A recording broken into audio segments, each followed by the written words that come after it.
Hello and welcome to the third of three sessions of Tales from the Loop for the Gauntlet Hangouts. This is our Wednesday night series here for, gosh, we're in April. That's crazy. That's kind of crazy. But we've had our group of kids investigating a problem, and they made a number of discoveries and managed to avoid being blown up last session. And escaped from the cops as well, which we'll come back to in a second. If you're watching this, this is part of the Gauntlet Hangouts. The Gauntlet is an online gaming community. You can find out more about that at gauntlet-rpg.com. We have an active forum. We have a couple hundred sessions on a calendar each month. We have a Patreon that supports our zine. We have multiple podcasts. And we have a blog.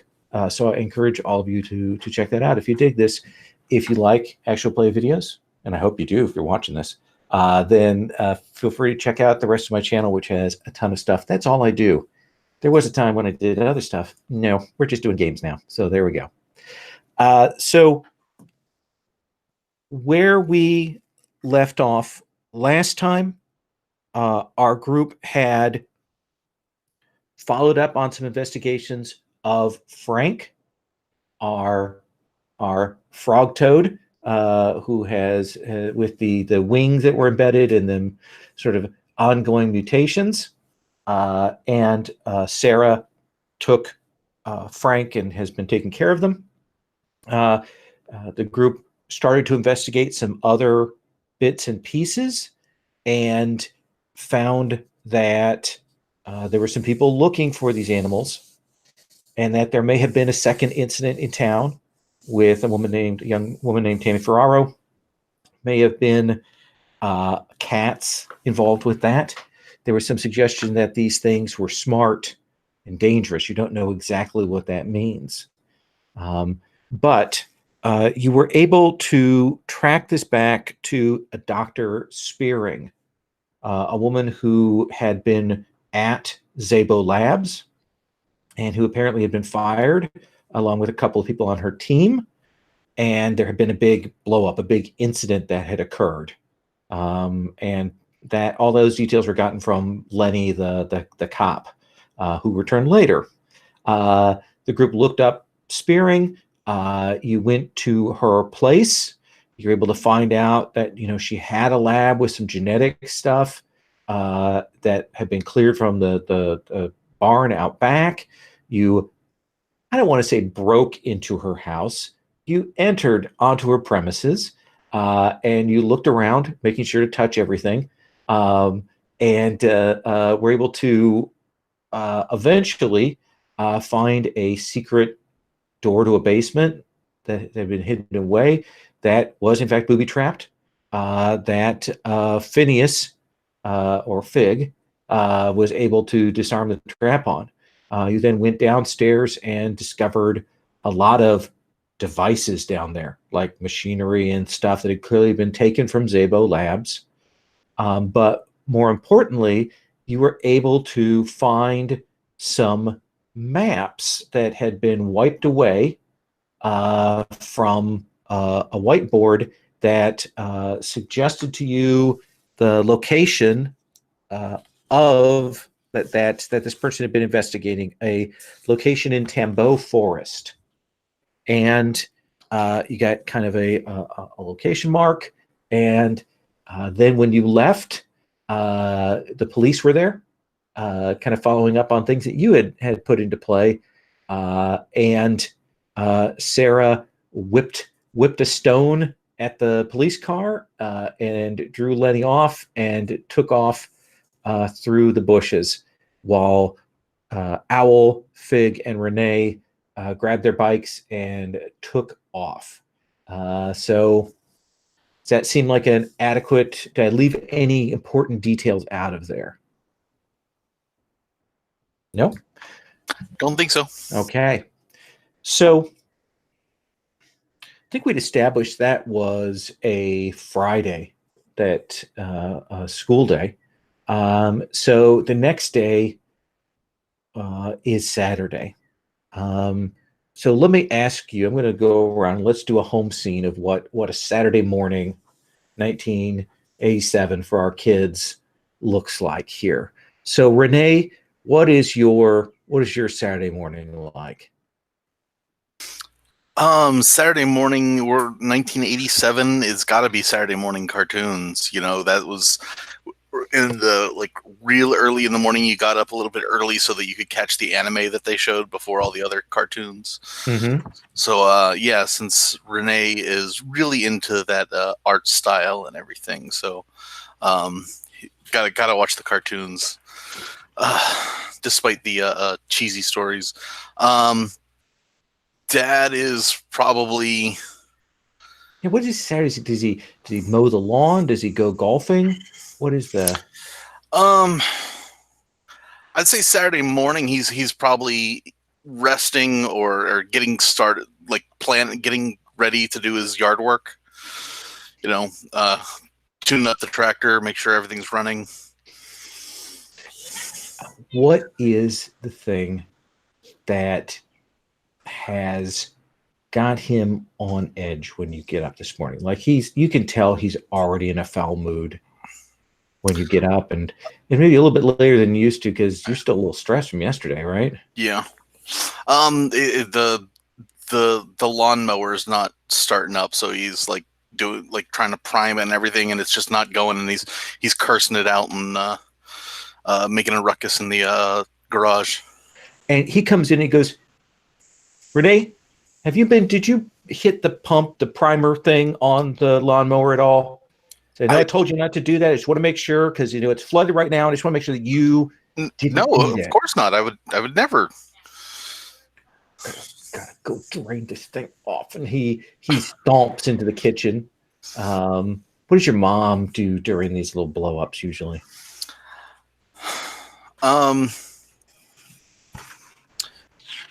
Saturday morning. Well, when he's blowing up, she kind of tries to calm him down. Let me get you a drink. What can we do to, is there anything I can do to help? Do you need, why don't you take a trip to the, I don't know, Home Depot equivalent? So. Go to Big C Lumber. Go over there.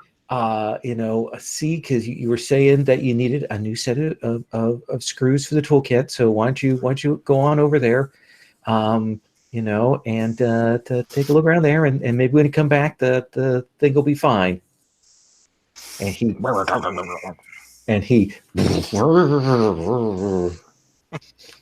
and your mom comes in, and she's like, I swear I didn't touch the lawnmower.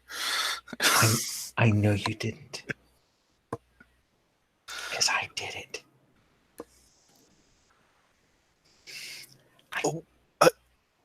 What?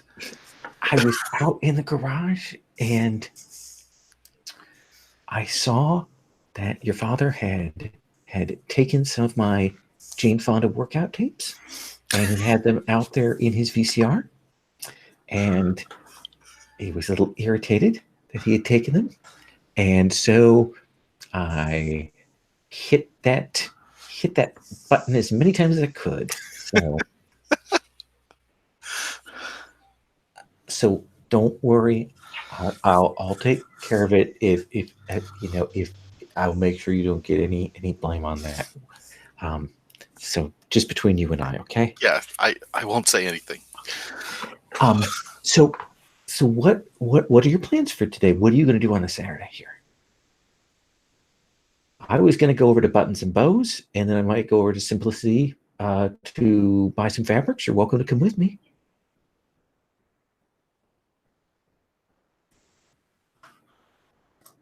Oh, John is frozen. There you go. Okay. Oh, I'm back.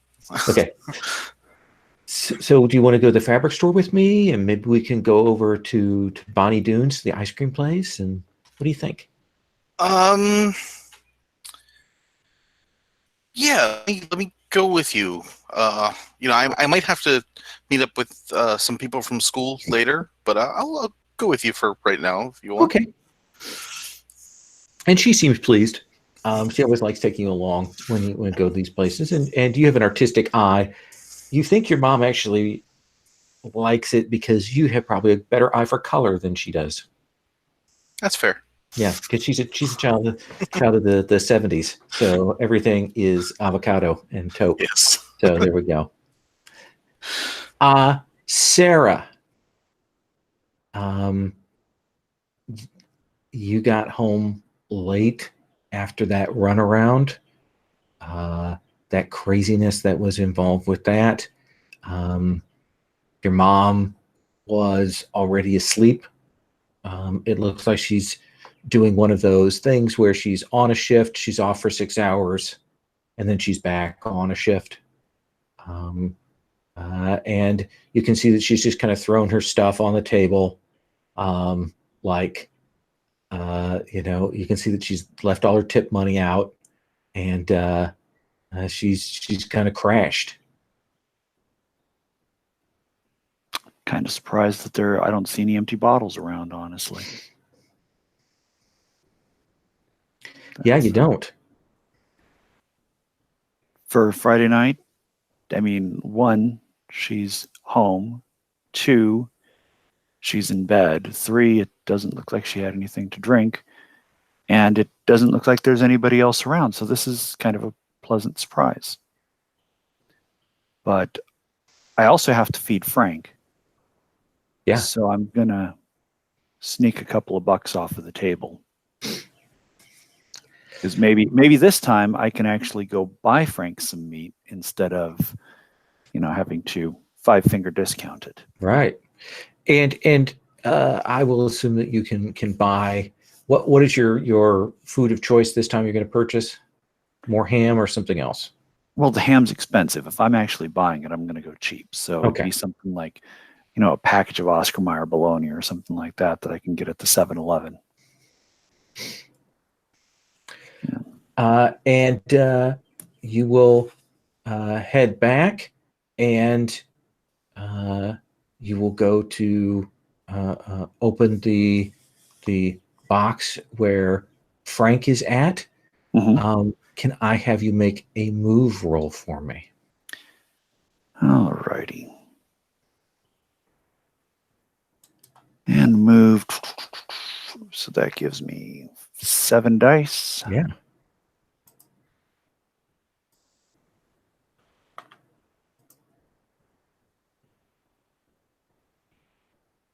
I got a 6. You got a 6. So the box is still, but the second you kind of get it down, Frank kind of goes to shoot past you. Frank. But bad frog. You kind of stop him. How do you stop him? I just try to block him with my body like a hockey player. Yeah, so you'll kind of block him. He'll kind of bounce back into the thing, and he sets himself right, and he sits back where he was. Frank, that was not a good frog. You behave. I'm going to get you food now anyway, so behave and I'll come back with some meat for you since you really seem to like that. And yeah, he is there when you get back, and you can feed him and get him settled in. Is he any bigger? No. Well, that's curious because the last time I fed him, he got, significantly bigger very quickly. Yeah. Is he the same color? He is still that sort of bluish color that you saw him last, yes. Okay. So, assuming that you crash, what is your Saturday morning like? Well, Sarah's not much of one for cartoons. That's kid stuff. Okay. And, she's a teenager. I mean, she has important teenage business to get to. Right. But mostly what that involves is getting out of the trailer after I scavenge some food, so I really don't have to deal with Patricia that much. Because, this is actually kind of a good Saturday because, all the stuff that I normally expect none of it is there. So right now I'm thinking I've fed Frank. I want to get out of the trailer. and see if I can track anybody down to find out what happened after I got Lenny away. So I assume you guys made like midday sort of arrangements to meet up. Where would that be at? Clubhouse, as far as that's where we usually meet. Okay. So I will assume you'll head over there. So let me come to Owl then. Owl, that was a terrifying yesterday, huh? Yes. Do you think you sleep the sleep of the dead, or is it a more restless sleep? I think I sleep in later than I mean to, like the dead, because the first half of it is restless. Mm-hmm. And what is your Saturday morning like? Well, a normal Saturday morning would be me getting up at a decent hour, and I think spending the first hour of it reading whatever book I'm most interested in at the time, just because I don't have to go anywhere, and my parents won't like come in and go, "You need to be up." So I just kind of would usually take the time to like read whatever book I'm into. But I think when I first wake up, I just take the nearest encyclopedia and try and cover my head with it and go like, "Come on, I want to wake up.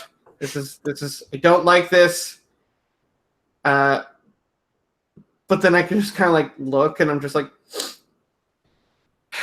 okay, gotta get out of bed.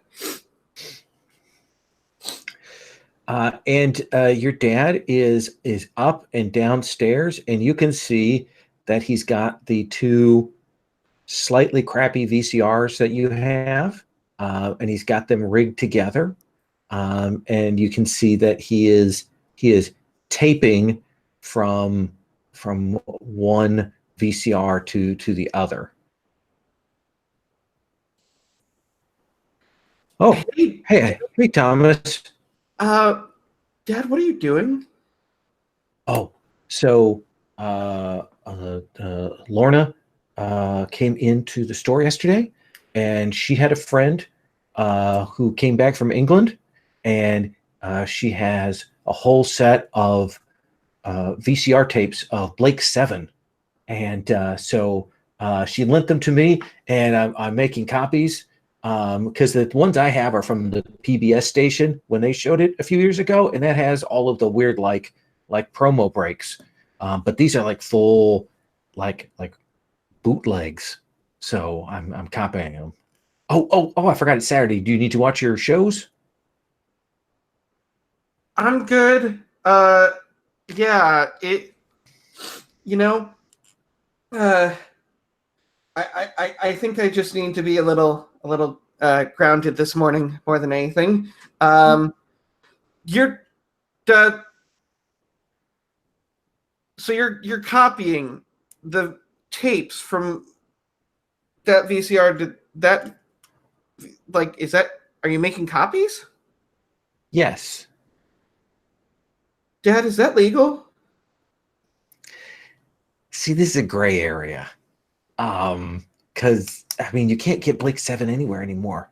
I went to the sci-fi show last summer over in Columbus, and they were charging like $50 for 2 episodes. And I don't even tell you how much it costs to get like a Prisoner on VHS. So this is personal use. I think we can consider it that way. It's not like I'm going to sell them at the shop or anything. That's true. And I guess better to have them now than Yeah. maybe Sometimes you got to stretch the legalities, to do what's right. Huh. And what's right is that I have a full collection of Blake 7 from start to finish, without those 3 episodes that I missed there in season 2. Okay. Thanks, Dad. That actually really helps. Good talk. Yeah. I'm gonna go read for a bit more, and then I think I'm gonna go spend time with friends later. Oh. Yeah. Okay. Oh, your little friends who came by the shop? Yeah, yeah, yeah. You know, just out having it fun. How is that Sarah girl doing? Oh, she's fine. Why? She's a little older, and I know that she's been in trouble before, and I know her mom. Oh, okay. Well, no, she's really cool, and like, honestly, like, sure, there's an age difference, but like, she also's really like protective, and that really helps in situations. Okay. Yeah. Well, I will talk to you later. I Yeah. we'll see you. I've got to finish at least another one of these before I head to the store. Okay. Fig, you got back a little late last night, right? Yeah. What happened? Well, Did you get back in time before your dad got back or not? I think I don't think I got back in time. So I think he came home to an empty house and probably freaked out because he left me in charge. And I left the neighbor in charge. So I think Right. I got back very shortly after he got back. Short enough that he wasn't calling the police to, report anything, but he was still freaked out. Where are your sisters? Dad, it's okay. Like, I just called the neighbor lady. He always told me that she can wash them if she needs to. And so she's just washing them. I thought I'd asked you to do that. Yeah, I went out with some friends. You're always telling me that I need to make more friends around town, and friends are important. That's what you always say. So, Fair enough. And he says, I'll drive over and get him. And Dad, you doing okay? I'm doing fine. Got a little bit of the hay fever here later in the day. And, he looked really good, really solid early in the day.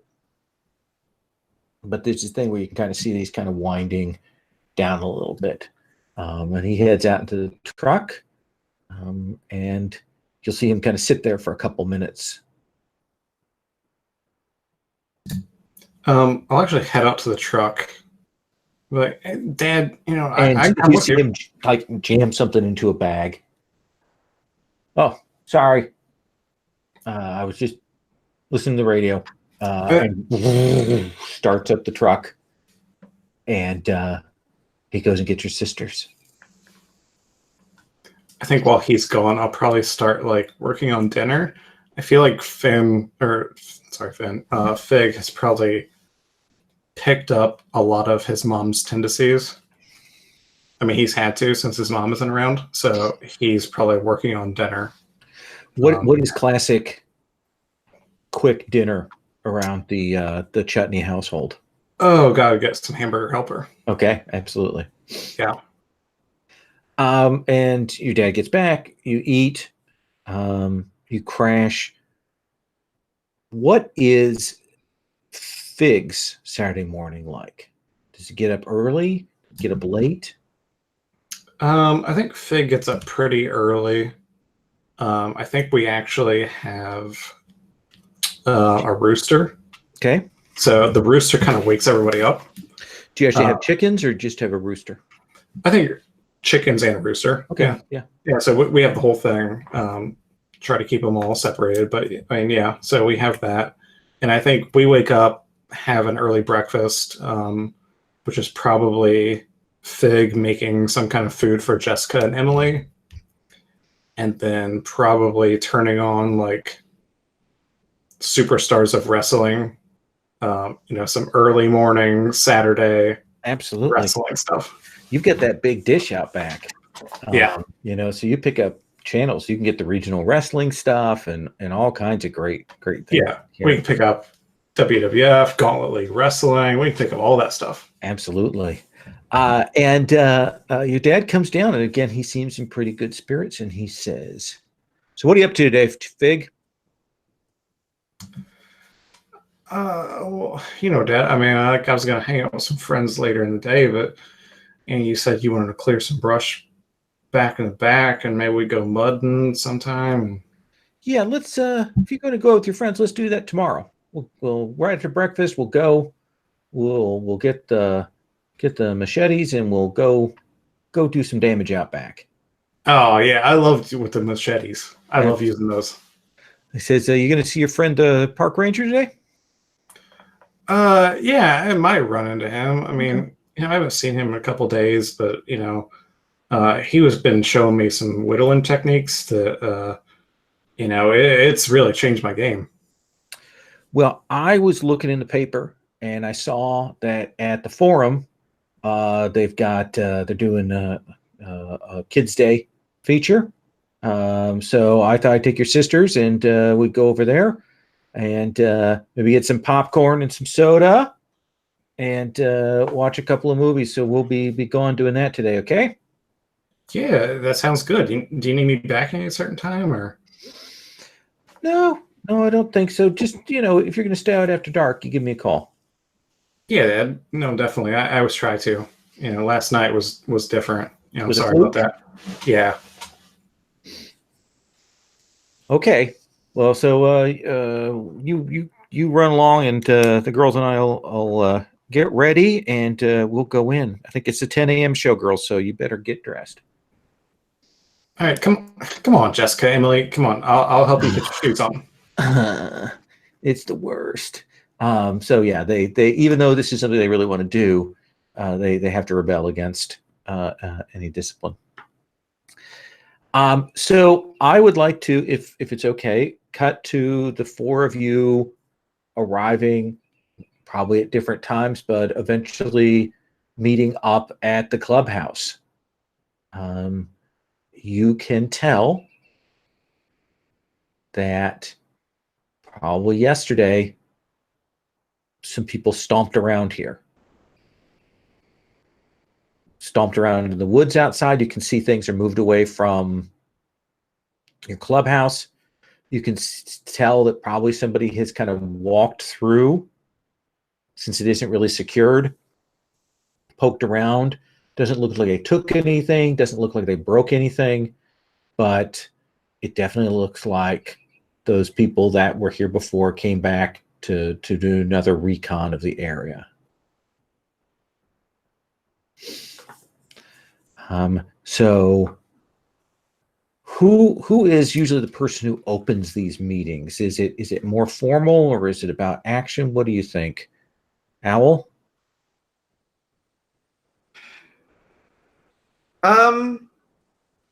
I don't know. I mean, I think maybe normally it'd be interesting if like Owl was like trying to keep some sense of order, and then like the longer it went on, it was just like, oh well. But right now, Owl is pretty wrapped up in his own thoughts, so I don't know how much he would initiate things. Sure. So I think Fig would maybe initiate things by just dumping out that duffel bag of equipment that we stole from, that we borrowed from the house that we did not break into. Right. We borrowed with no intention of giving back. Yeah. So I think Fig dumps that out on a table and it's like, look, y'all, like, we're looking for something, and maybe we can find it before they do. We just got to figure out how these things go together. Aren't they looking for Frank? Well, yeah, but there could be other Franks, other frogs named Frank, other Franks that are frogs. Yeah, we should go talk to that other girl that was attacked to see if she saw anything. Or the girl that was attacked, because we weren't really attacked so much as surprised by Frank. Yeah, I mean, we could go ask Tammy. She don't seem real reliable. I think her name was Tina. Tammy. Whatever. Yeah, they are definitely different names. Well, we only got one T-named girl in our class, so I mess it up. No, that's fair. That's fine. I'm not. Okay. So I was thinking we could try to put these parts together, and maybe we could find the other Franks or the other frogs or the other I guess. Yeah. trogs, so whatever we're calling them.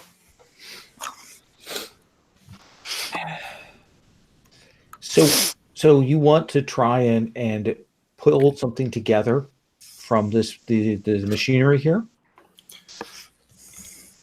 Yeah, I think when we saw them like coming around scanning, Mm-hmm. I kind of want to build something that looks similar to what they had. Okay. That seems fair. I think this is going to require a calculate roll to figure out what to do, followed by a tinker roll to actually build it. And I think that's Owl having to kind of assist you on that. Since I had to like interact with the people that actually had the scanner thing, could I help by like when he's doing the calculate to say like, no, this looks a bit better like this, and this is what it kind of looks like. Yeah, that makes sense. It gives you the fiction to be able to do that. Also, everybody, don't forget you have XP. 5 XP will get you another point in a skill.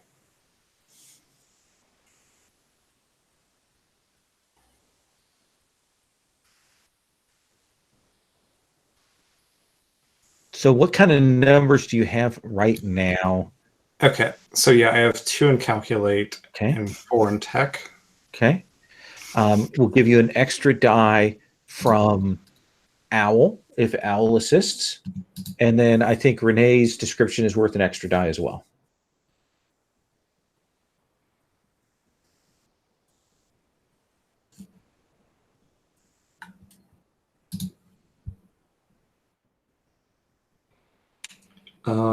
I did not come up with a 6. So you've got a couple of choices here. Fig, you're back up to 2 luck. Oh no. Yeah, you're back up to 2 luck. You should have 2 luck. Okay. So you could spend a luck to re-roll. Oh yeah, I'll spend the luck. Okay. Yeah, especially so if I've got another one there.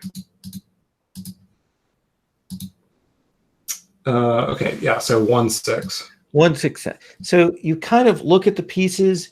Renee gives you the description. You kind of have looked at those little circuit things that you got from the barn, and you kind of think you know how you would put some of these things together.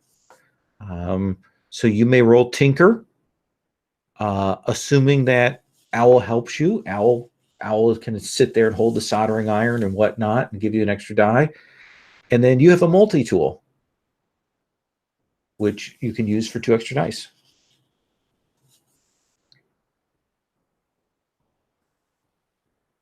Yeah, that's 3 6s.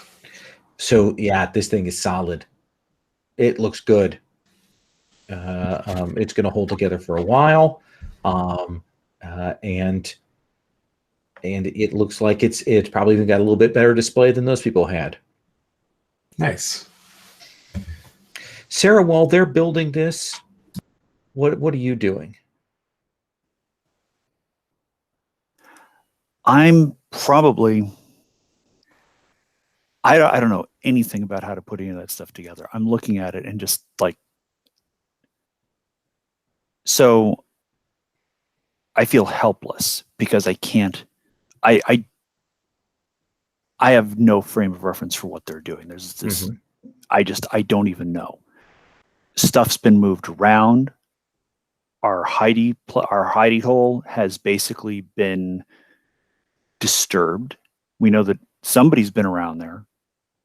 So I'm angry about that. So I'm probably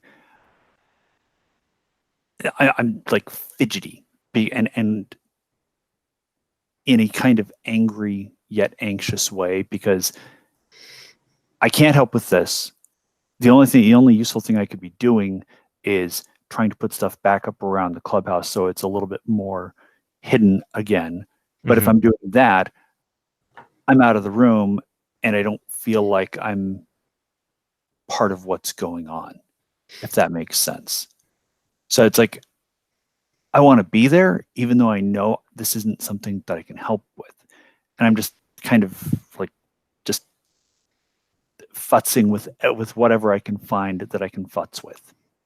The tape player and all of that kind of stuff. Just even more fidgety than that. Okay. Like just like moving stuff around almost randomly. There's not a lot of logic behind what I'm doing. I'm just doing. You know, I'm trying to look busy. Okay. Do I need to make a die roll for that? I don't think so. Okay. I think you're good. We don't have an inner conflict move here, so we don't roll that. Okay. So tell me, once you get this machine done, this scanner, you now have several pieces. You know something about the people that took this. You have a marked location on the map. You have one on these scanning devices. You know that there are other things around. You heard about Ferraro getting attacked. These are all pieces.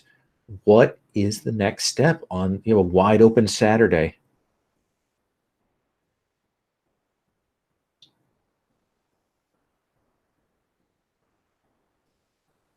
There's probably that pause, Sarah, where they have things done and you can see them kind of uncertain about what's the next step.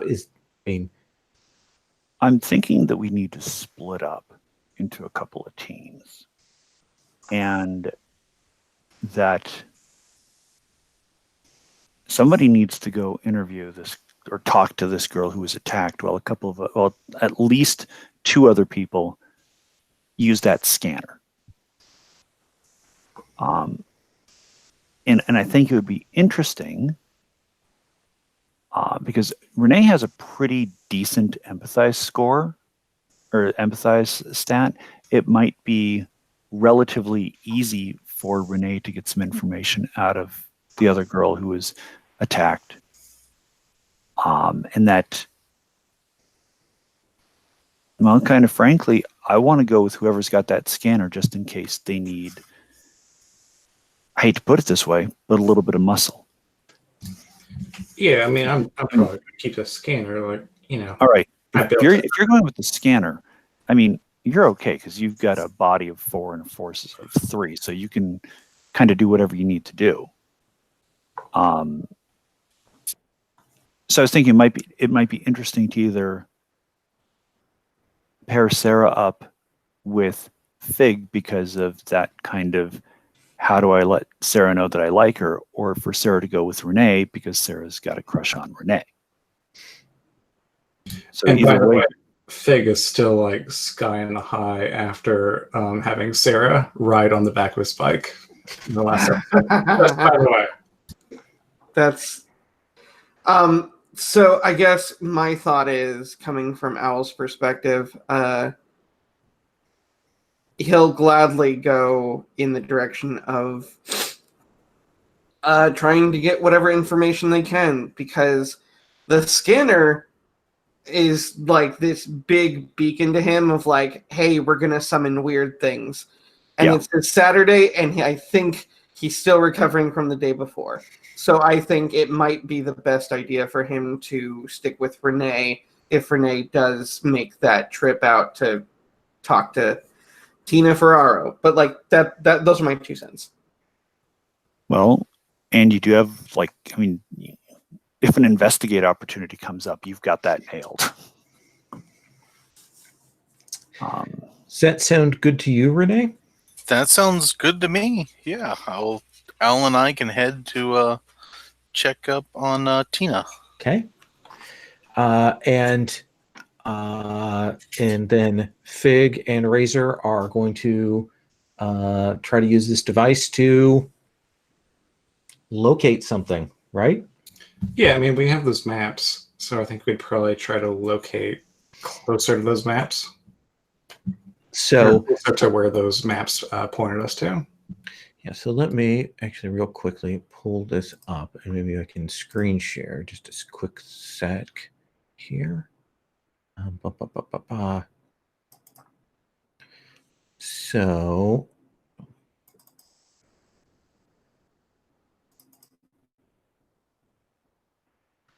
if I may, I'm going to screen share briefly and hope it doesn't screw things up, as it sometimes does.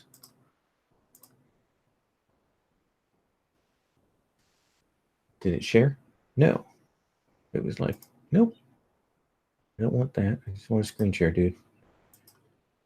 There we go. Okay. So I'll show you here most of the thing. Up around here is sort of where you guys have your little thing, sort of in the woods that are marked there by the Lokensport Marina in the center. And then the place marked on the map is over here to the west in Tambo Forest. So you can certainly make your way along the lakeside through Hemingway Park if you wanted to start scanning there. What do you think?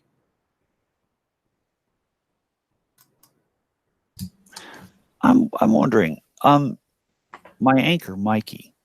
Mhm. His house is over by the lake, isn't it? Yes, it is. I'm thinking it might be interesting to pop in there real quick, see if there might be see if he's maybe seen anything weird, because he's a rocker and people are a little, they think he's a little off anyway. So Yeah. if he He's was saying something, just on the far side of Hemingway Park, so you can make your way there. does that sound good to you, Fig? Yeah. All right. Well, let's start with then Owl and Renee. So you two bike over to Tina Ferraro's, and that kind of heading over there, kind of crisp morning.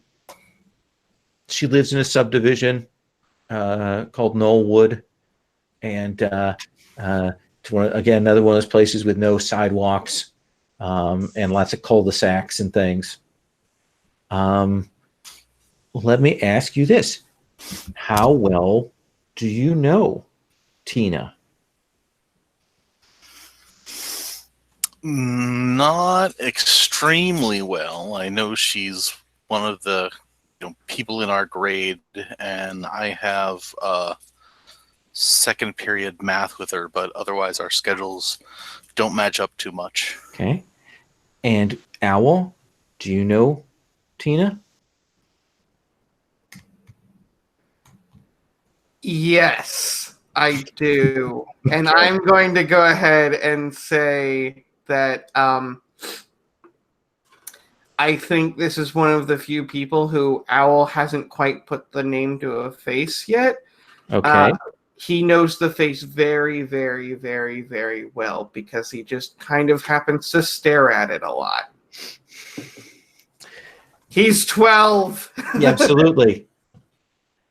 Absolutely. He's got Kind of a crush and he doesn't realize who he's going to. Yeah.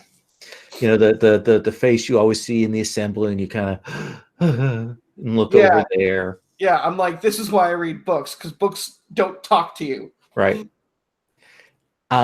So Renee, you and Al are the same age, and you're going over to a kid's house that you sort of know. Okay. How do you want to play this? Yeah, just I'll just go up and say knock and ask for Tina. Will the door will open, and there's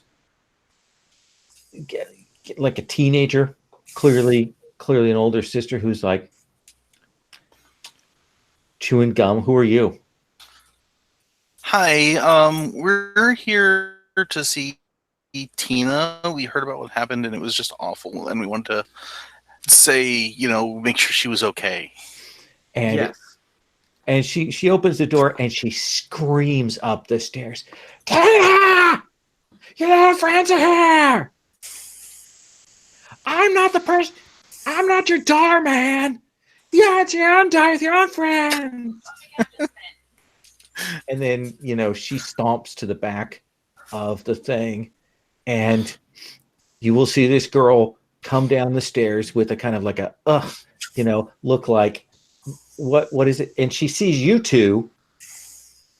And Owl, there's that moment where everything slows down and you hear the boom, boom, boom, boom, boom, boom, boom, boom, boom, boom.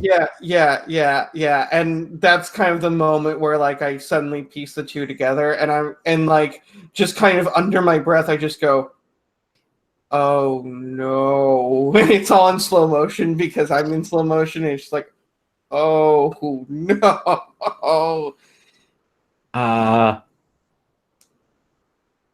What are you guys doing here? Well, we heard you got like attacked by something, and we were so upset. We wanted to see how you were doing. We you weren't. We didn't see you at school yesterday. We want to make sure you were okay. We really care about you, Tina. I think this is a charm roll to overcome her intransigence at two classmates that she doesn't know very well suddenly showing up on her front door. I think Owl is of no assistance. Yep, not at all.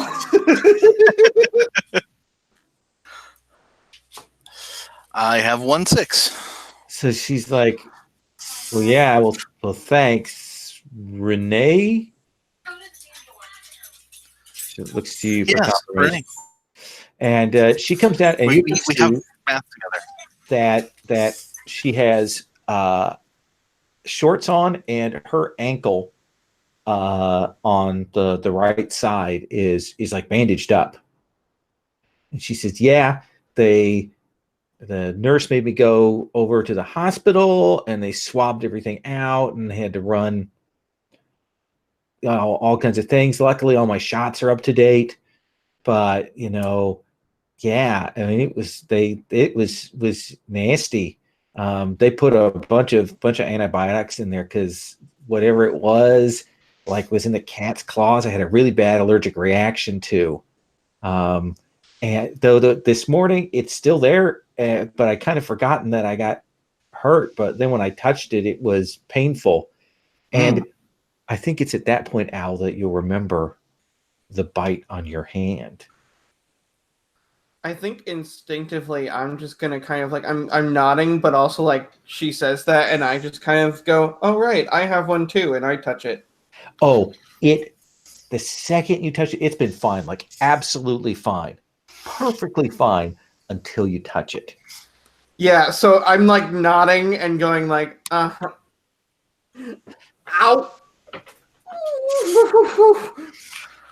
And she says, "Yeah, so I was cutting through Stratman's Park, past the clubhouse, and I was going along, and I thought I heard like kittens or cats or something.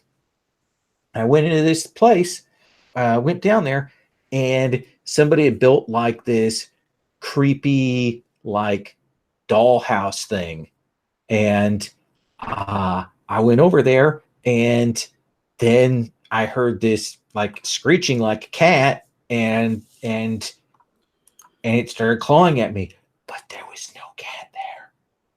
I didn't see a cat. What did you see? Just Nothing? blood in the air and stuff. I ran. Think ghost cat. Ghost cat. Yeah, that's Wow. that's the only explanation. Like I walked into like how witches, they always draw them with cats. I think this is like a witch's cat. I mean, we don't know. Maybe there were witch trials here in Ohio, and maybe that's where the witch got burned to the stake, and so the cat was like building a little fort thing. And you saw it in the park too? Or... Hmm? You saw it in the park? No, we went past. I was cutting past Stratman Park, and I went around past the clubhouse, and I was cutting through that little stand of woods that goes over into Granger proper. Mm-hmm. And yeah, that's where I said, Wow. See, Al, you're not crazy. It really was some kind of invisible cat thing. wait, what? You saw it too? Or didn't see it too? Yeah, Al was. She turns God, to man, face you with her Arm. full rapt attention, Owl. Suddenly, the pain does not feel so bad. Okay. I think just Owl, who's been like holding onto his thumb, going like, "Ow, that really hurt." Just kind of like holds out and goes, "See." Oh, well, you just got bit. I got all scratched up. Well, I wish I. You guys I want wish, some Sunny D? yes. Yes. And she come on and she walks you back, socked foot on tiles. Her sister's in the TV room, watching something, and she goes to her nice fridge and pulls out a big bottle of Sunny D and pours you all a big cup of orange beverage. I think I like just kind of take the glass and I like look at it and then I look up and then I look around and then I look back at the glass and then I look back at her and I'm just like, oh my God, I don't want to wake up. And she says, "Yeah, it is. People didn't believe me, so I'm glad somebody else got hurt. I am." Well, that's if kind of mean. if it's any consolation, I wish the invisible cat had attacked me. Wait, didn't you say the invisible cat attacked you? Yes, I mean I wish it had scratched me at like what it did you instead of you, because all I got was bitten. I'm gonna stop. I'm going to cut away from that little scene of domestic bliss.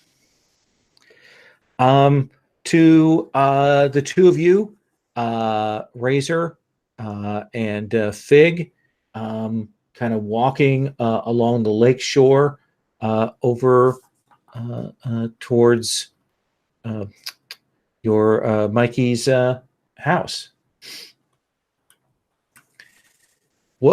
What kind of conversation do the two of you have? So listen, Fig. Just be cool, all right? Because this guy's super cool. Just be cool, all right? Yeah. Don't say anything weird or anything, Just be cool. He's I'll cool. be cool. I'll be All right. cool. I'm just gonna. Should I just leave the scanner in my backpack? He probably don't want to see. Does he think the scanner's cool? I don't know. He might just figure it's. I mean, he's into guitars and rock and roll, and he's got like guitar parts everywhere. I don't know that he's gonna. He might notice the scanner. I don't know. He might think it's Yeah. cool, but Yeah, I don't know. He might think it's some kind of amplifier or something. You remember when I unlocked that lock? That was pretty cool. man, this guy. I don't. I mean, yeah, it was cool, but it's like that's not his kind of cool. All right. His kind of cool is like, it's rock and roll. It's like, playing concerts and stuff. I mean, he's been off the road for a while and he hasn't really done much of that lately, but Shoot, I think I know what kind of cool you're talking about. Like I saw in that Field and Stream magazine, there was this guy that had all kinds of chewing tobacco and all the women want to be around him. Is it that kind of cool? yeah, no. That's no. I mean, this guy. I don't even think he knows what Field and Stream is. Wait, what is Field and Stream? Well, it's a magazine that teaches you all about how to hunt like bears and pick up the biggest fish you've ever seen, and got a lot of ads in it for chewing tobacco and smoking tobacco, and really every kind of tobacco you want. Yeah, Fig. All right, I won't talk about the Field and Stream. I'll just yeah. I'll just talk about normal stuff. Maybe just You think he likes Andre the Giant? You think that's his favorite wrestler? I don't know if it's his favorite, but I mean, who doesn't like Andre? Yeah, I mean, if he's cool. And I mean, he got rid of Bobby Heenan, so I mean, it's I maybe just don't say much. guys I mean- will come out of the edge of the woods, and there's a little set of sort of lake houses down here. These are really meant to be kind of summer homes, not year-round things. But there's a little place. It's got screened-in back porch. It's got steps that go down a little like side, maybe about 10, 12 feet, and then it goes down a little ways, and there's a beach, and there's a little dock with a dinghy tied up at it, and you can see that Mikey's VW minibus, old minibus, is parked there, and it's real quiet. I yell out, "Hey, Mikey! Mikey!"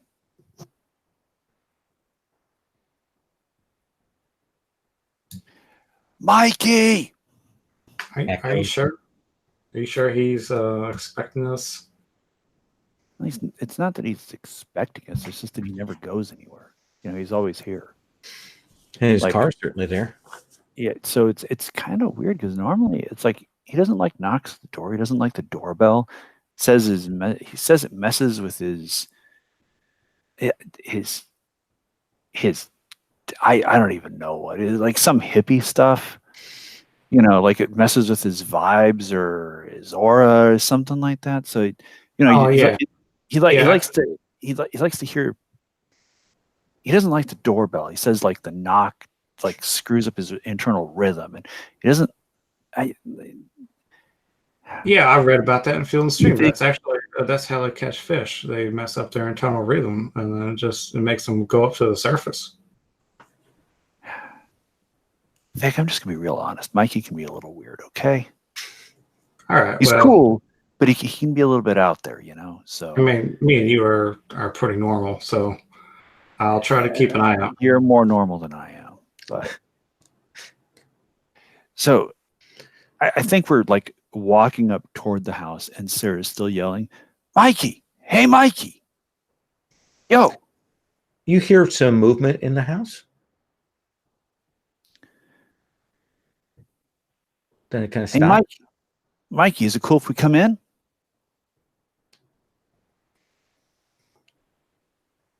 The inner door is open, just the screen door is shut there.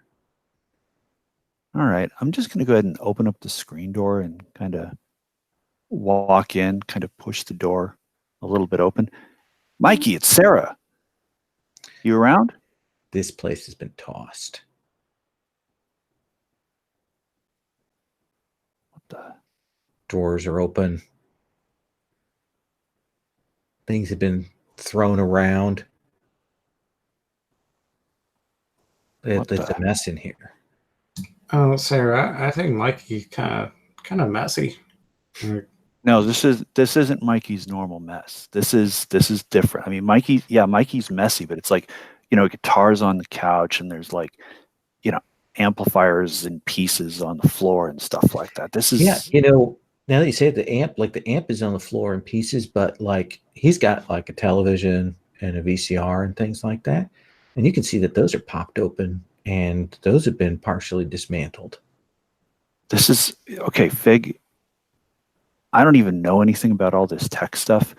Can you take a look at this and see if you know anything about it while I see if I can find Mikey and make sure he's okay? I mean, yeah, it looks like a VCR to me, but I'll take a look. Maybe you can see if like they did anything to this stuff, or if like there's any parts missing, or if it looks like, I don't know. I mean, they took all the stuff apart. They must have been looking for something. Let's have Fig make a calculate roll, and then Sarah will have you make an investigate roll. Alrighty. And I cannot help him in any way with his roll. True. and I did not get a 6. Well, are you happy with that? Or Yeah, I think I'll live with that. okay.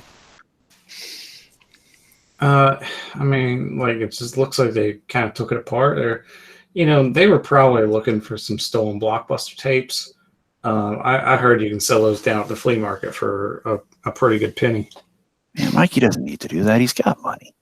This is Fig, you're kind of going over and you go over, like, there are some parts kind of sat there on the steps going, stairs going to the sort of second floor.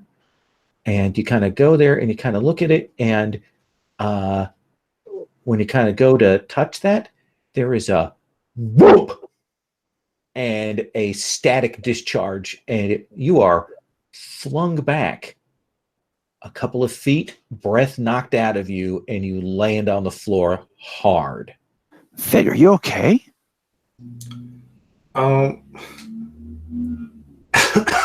I mean, You can see there are little burn marks on your fingers. What the hell?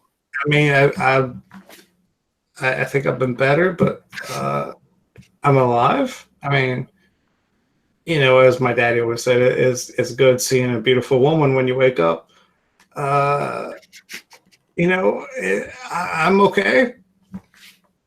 God, Fig, that's like the corniest thing you've ever said, and you say corny things all the time. Yeah, I don't want to stomp on nobody's balloons, but this is kind of messed up. Sarah, let's have you make that investigate roll. And there it is. There's a 6 on the third die. It definitely looks to you, like, as you're kind of moving around in here, I mean, that Mikey's not been here in a bit. Somebody's come through. They've kind of looked for papers and things like that.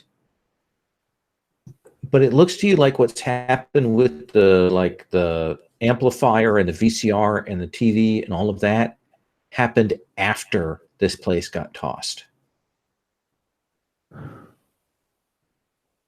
This is really weird.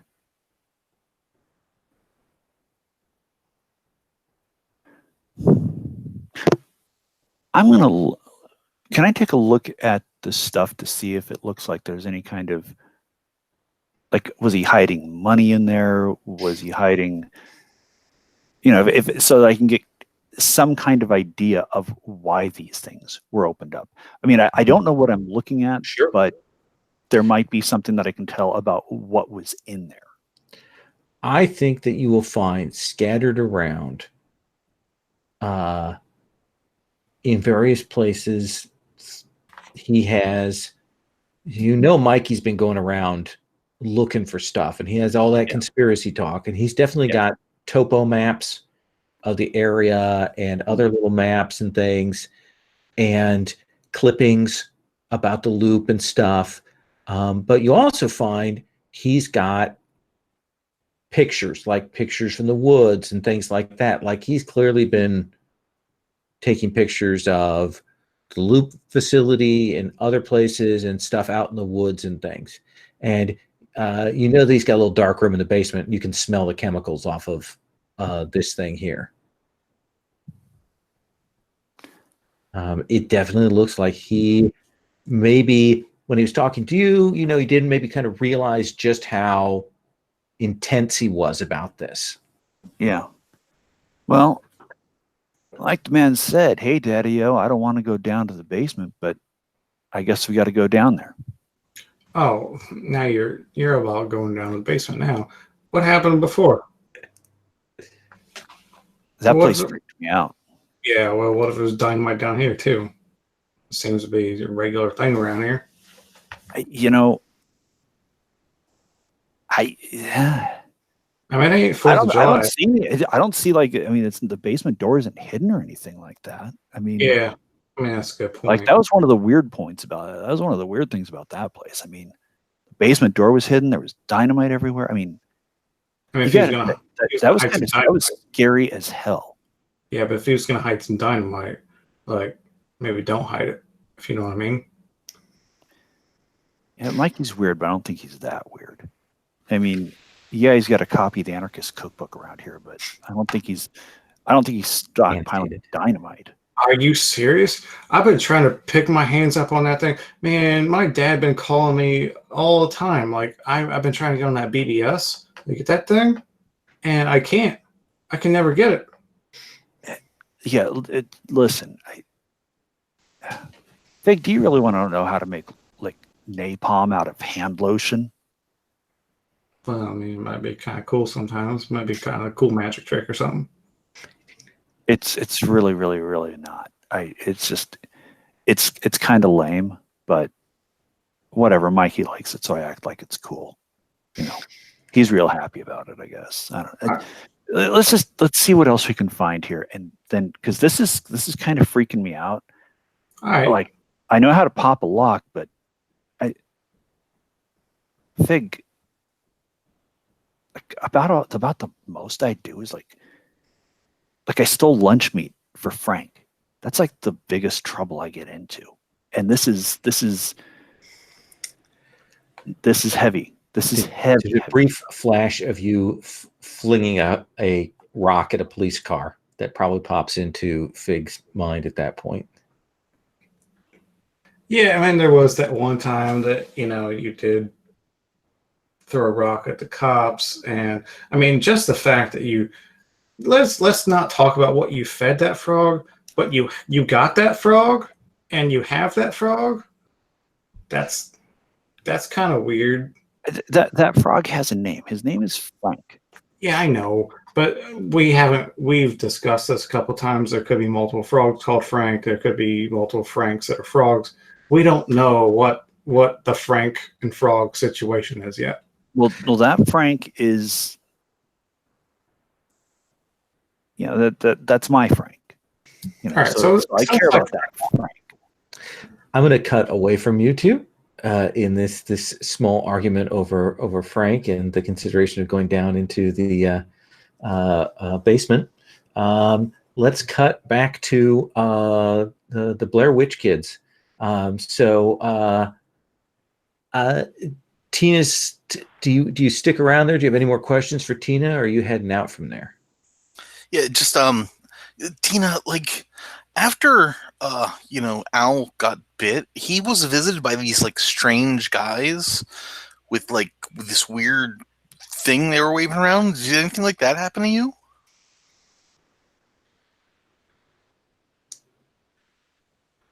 She's like, there were some people out on the golf course yesterday.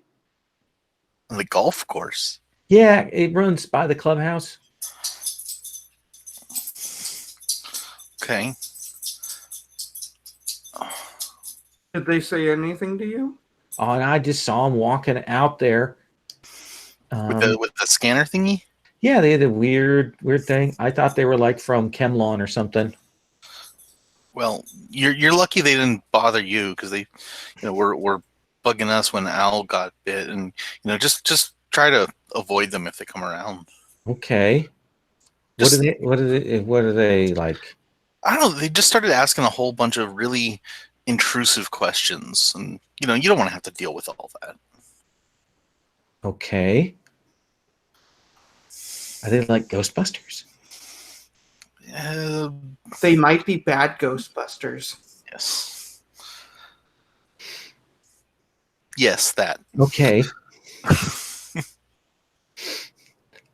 And she's like, well, thanks for coming by. Get better, Renee and Al. Thomas. She knows your name. You can just call me Owl Why do they call you Al? because no one gives a hoot. No, because he's wise like an owl.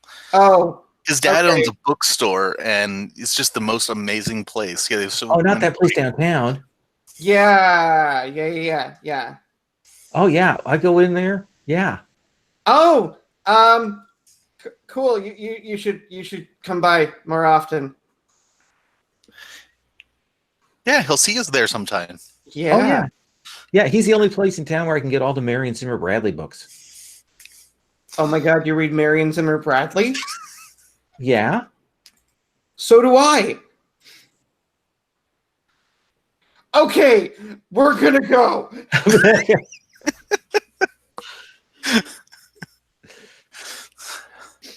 Bye, Tina. Get better. Okay.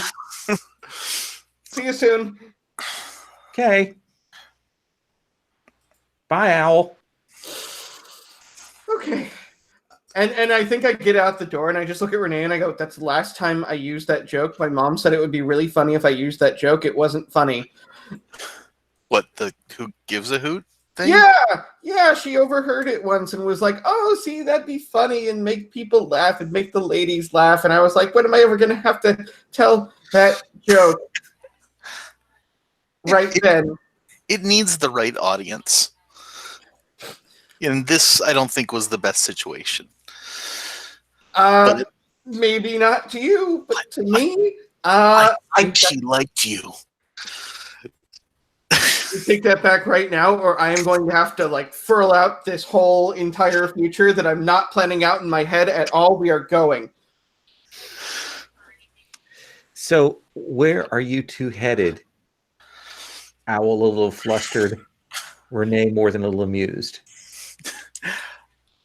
Do we want to head for the golf course where the people have been seen last, or towards where she said she was attacked by the cat thing, or somewhere else? It sounds to me like where she was attacked by the cat thing and the golf course are actually fairly close together.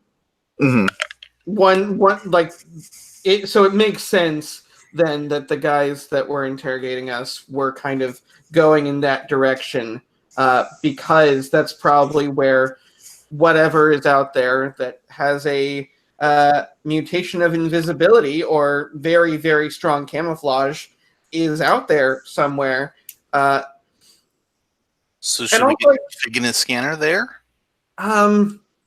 Maybe. Or is that too late because they've already been there? It can't hurt to look. Maybe we can give... I just wish we could warn them ahead of time before we like went over there. Yeah, would it be great if there's some way to contact somebody wherever they were? Yeah. Like communicators. Yeah, like in Blake 7.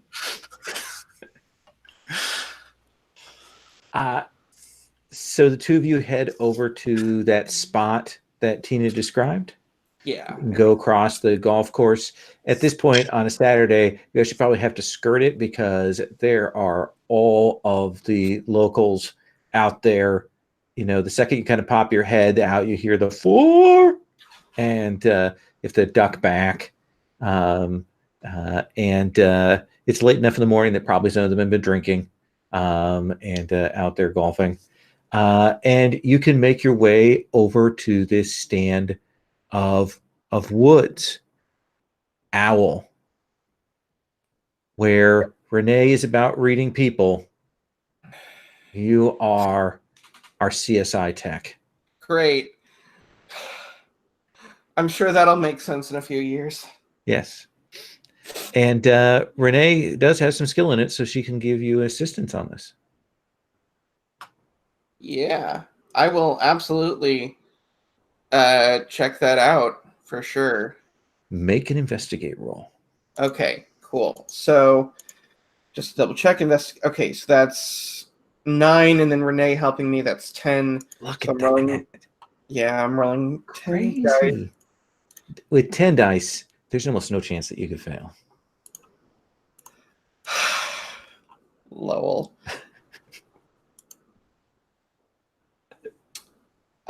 Yeah, I got 1 6. 1 6. Are you happy with that single 6, or do you want to reroll? I'm not gonna risk it. Look, you could keep that 6. Yeah, when you reroll, you can keep your successes. Oh. So if you wanted to spend a luck and reroll everything else, you could do that. Yeah. What the heck? This is that last. You're losing money not doing it. Yeah. All right. So I'm gonna re-roll the other 9 and hope for the best. All right. That's a total of 3 6s. Look at that. So you will easily find this location. And you can see that the sort of the stick thing that she talked about is completely knocked down. Like it was like somebody had been kind of building this little like shed house thing, like for animal sized, and it's got knocked down. But the other thing that you will see is that there is a fine layer of what looks like yellowish paint all over this area. And you will see that there's yellowish paint all over this area and lots of little yellow cat tracks. And then all kinds of other signs of disturbance through here. I'm going to give you a couple of follow-up questions. Where do the cat tracks seem to lead? Or is it just in like a... It looks to you like they must have come in here and sprayed this, and at a kind of a whiff, it actually kind of makes you a little lightheaded. And just judging by the cat tracks, they sprayed the area to see and knock these cats out. And it looks like there are probably a pair of them, and you're guessing that they caught them.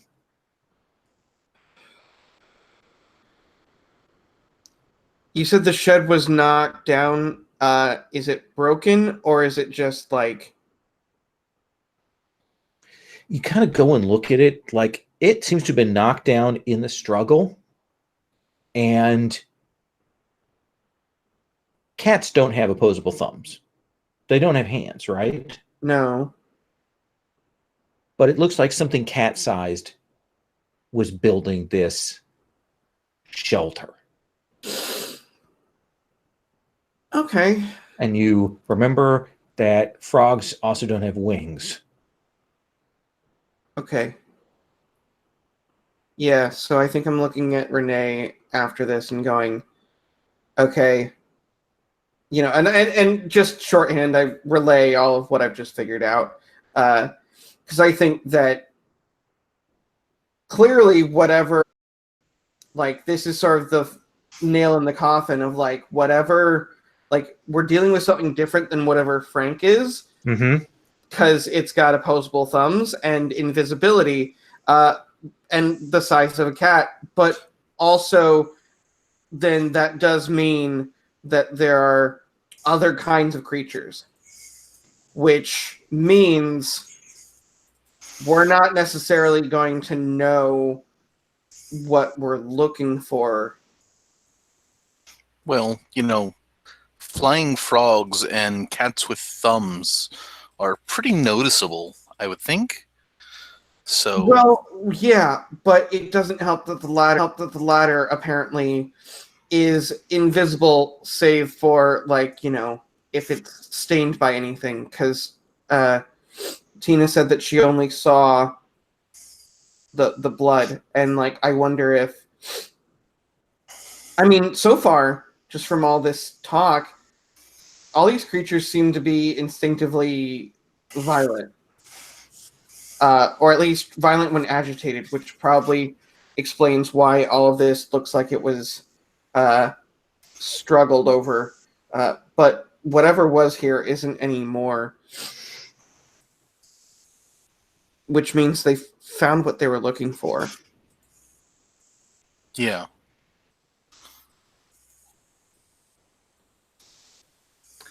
That is a good closing line for the lead up to our break. So let's take 5 on they found what they were looking for. And we'll take 5, and then we will come back and we will cut back to Fig and Razor.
Okay, sorry about that. That's okay.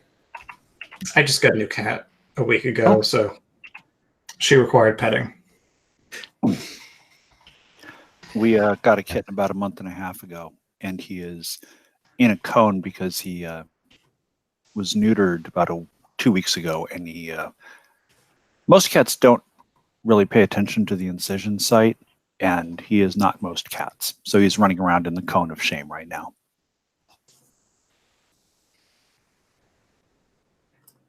Yeah, I suspect come August we'll look at getting a kittenish cat to replace the one that passed.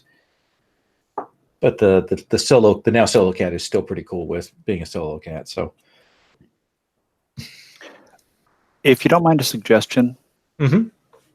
the kitten is adorable, but I would not recommend getting a cat from someone who wants to meet you in the parking lot of a family video at 8 o'clock on Sunday night that after seems less than an fair. hour of texting and doesn't even tell you their name.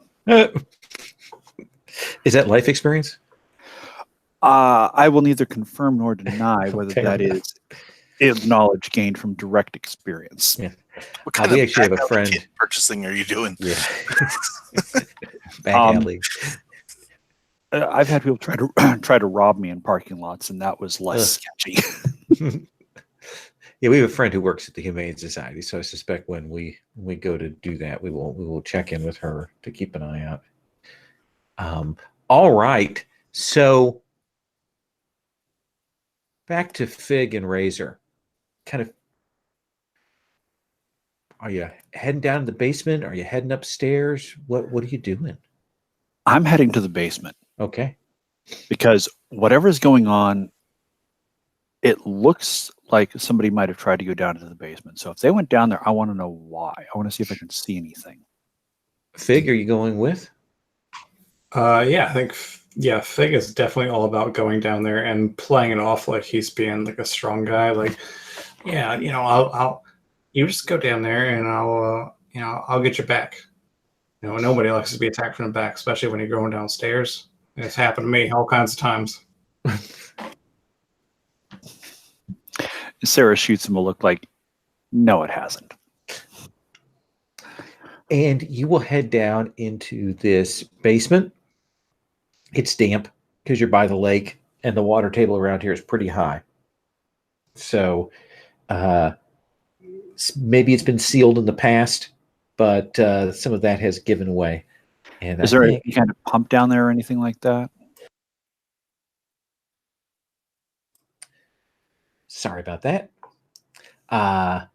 No, it doesn't look. Looks like it's got a drain, but no real sump pump because it's mostly a summer place. It shouldn't have nearly the amount of boxes and storage things that Mikey has brought in here. You can definitely see the bottom boxes are starting to get the damp to them. Oh God, that's gonna mildew. Oh yeah. But you can smell the chemicals, and you can see the little side room that he set up as his dark room. And you can go in and check in there. By the way, no dynamite or booby traps down here, just for your peace of mind. All right. But you will go in, and he's got the developer tray. He's got the little line with the clips there. That the chemical skills are still out and stuff. And there's a lot of it splashed around. That's interesting and dangerous. Why So, don't you I'm- make an investigate roll for I me? was just gonna say, I want to see if I can tell what's most recent. Sure. Alrighty. And then investigate. I'm doing 5 dice. Sure. And don't forget, if you have points left, you can spend them on skills. I do, but I'm not sure I need that just. Okay. And I don't. There's a 6 right up front. So it definitely looks to you like somebody came through here and grabbed the photos, grabbed the things off the clip, knocked things around, took like everything that they could just see here. Mm-hmm. But you will find sort of fallen back in the mess of this is there is one of those sort of plastic sheets that has the negative strips cut Right. to hold them, and you can see there's a sheet that was essentially just processed of negatives that kind of fell back and weren't found by these people. Obviously I want to take a look at those, and I want to hold them up to a light and see if I can see anything. Is there a loop around or anything like that? Maybe. Oh, sure, I'm sure there is. All right. So, does Mikey have a light box? Yeah. Well, that makes it easy then. I'm going to toss that sucker up on the light box, grab the loop, and start looking. Okay. You will see some pictures of the woods, and then you will see some pictures of a building. Looks like a kind of a prefab building. And in a couple of pictures, you'll see some people. A woman you don't recognize, and that tall and short guy that you've seen. And then there are some pictures of like going up to the building and like going in, and there's some interior shots of what looks like a lab. And this is Mikey's not the greatest photographer. He's kind of got the shakes a little bit. So kind of Bigfoot photography type stuff. Yeah. And you can see that he kind of looks around. And in one shot, you're pretty sure you see Frank in a cage. Can I figure out from the surround, because there's shots of that prefab building. Can I see anything around it, like a landmark that gives me an idea of where it might be? It's definitely in the woods. I can't tell anything else. I can't see like a tower in the background, or I think with the one investigate, I think you probably can associate that with the location mark that you got for Tambo. Okay. For the forest. The last couple shots are of Mikey kind of taking long shots at the labs, but all of the cage doors are open.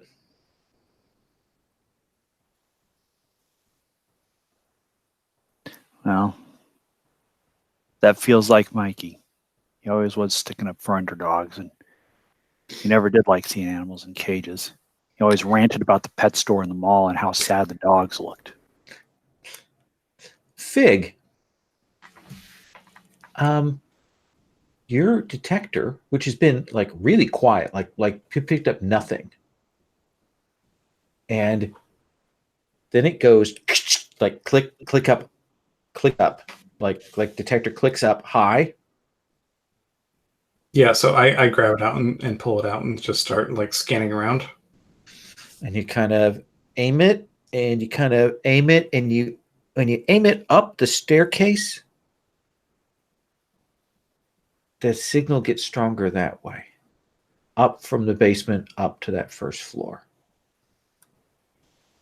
See, Sarah, I was told you, like, people always try to attack you once you go down the stairs. You got to be careful. Well, I think there's something up there. It might be a Frank. It might be Frank. Frank Zero. It might be that Frank. It might be a new Frank. It might be a cat Frank. I don't know. Frank could have a friend. This is awesome. Let's go. Let's get up there. Come on, hurry up. And Sarah All right. Going up the stairs. All right, I'll just follow after you then. Okay. Sarah, why don't you make a move roll for me? Alrighty. And what is her body plus 7? So, well, all these bad boys.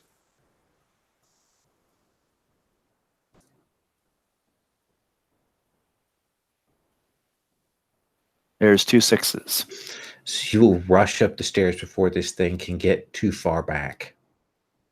And what you will see is on the floor there, the hallway that was kind of like moving over, maybe kind of peeking at, trying to look at you guys. You will see an opossum. And I don't know how close you've ever been to an opossum, Pretty but close. they are hideous. Well, from The- one point of view.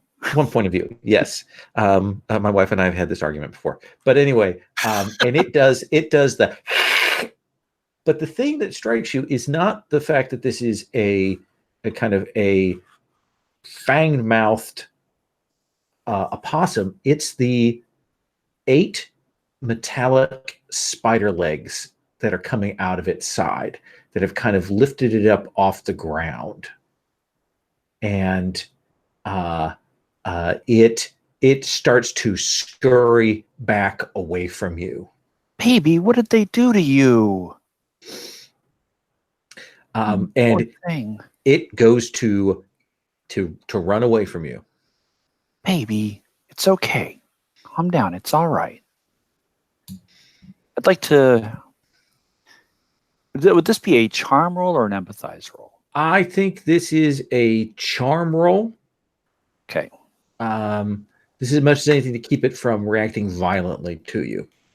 Oh, Sarah, I mean, you got anything to feed it? Like maybe it's just hungry, like Frank. I got 3 6s. 3 6s.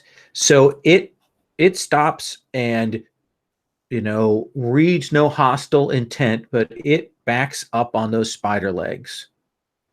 And it moves kind of cautiously back through the room. And you will see it stop, and there's one of the parts of the VCR that's laying there.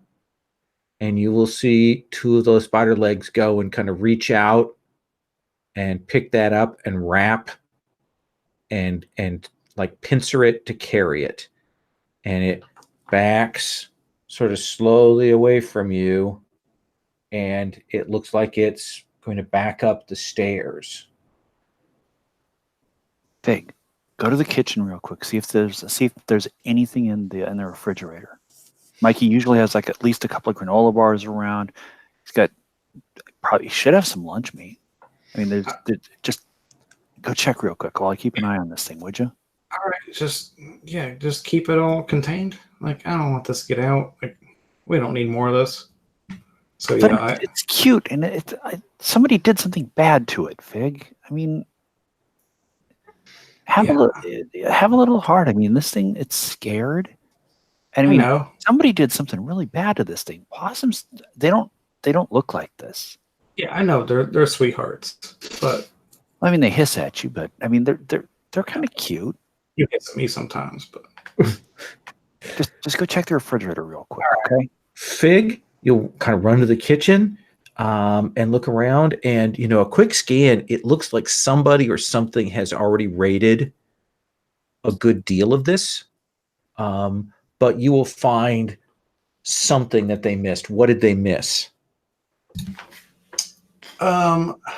they missed. I think above the fridge there was like a cupboard, and I think it probably had. I would just say like applesauce. Okay. Yeah, there's a big jar of Mott's applesauce up there. Just a giant jar of applesauce. It looks like he accidentally bought the chunky and was like, oh, I don't want to eat that, and stuck it up there. And you can haul that down and head back. Sarah, you will see the thing backs up to the stairs, and it stops by next to that thing that Fig touched before. And you'll see it reach out and like toggle something on the side of it, like up and down. And you'll hear a kind of a hum start up, like something charging. Okay. I'm going to take the applesauce. I'm just going to spill it on the floor because Mikey, he's not here. The place is a mess anyway. What's a little bit of applesauce? I mean, even if it doesn't get eaten, even if it goes bad and it starts smelling or something like that, I mean, it's like Mikey can deal. Okay. And then I'm going Thanks, to Sarah. back away from the applesauce. You can't get that out of the carpet. And you'll spill that down, and you think this thing stop like it's trying to figure out what you're doing. It's okay, baby. You can eat it. It's okay. And it will continue to back up the stairs.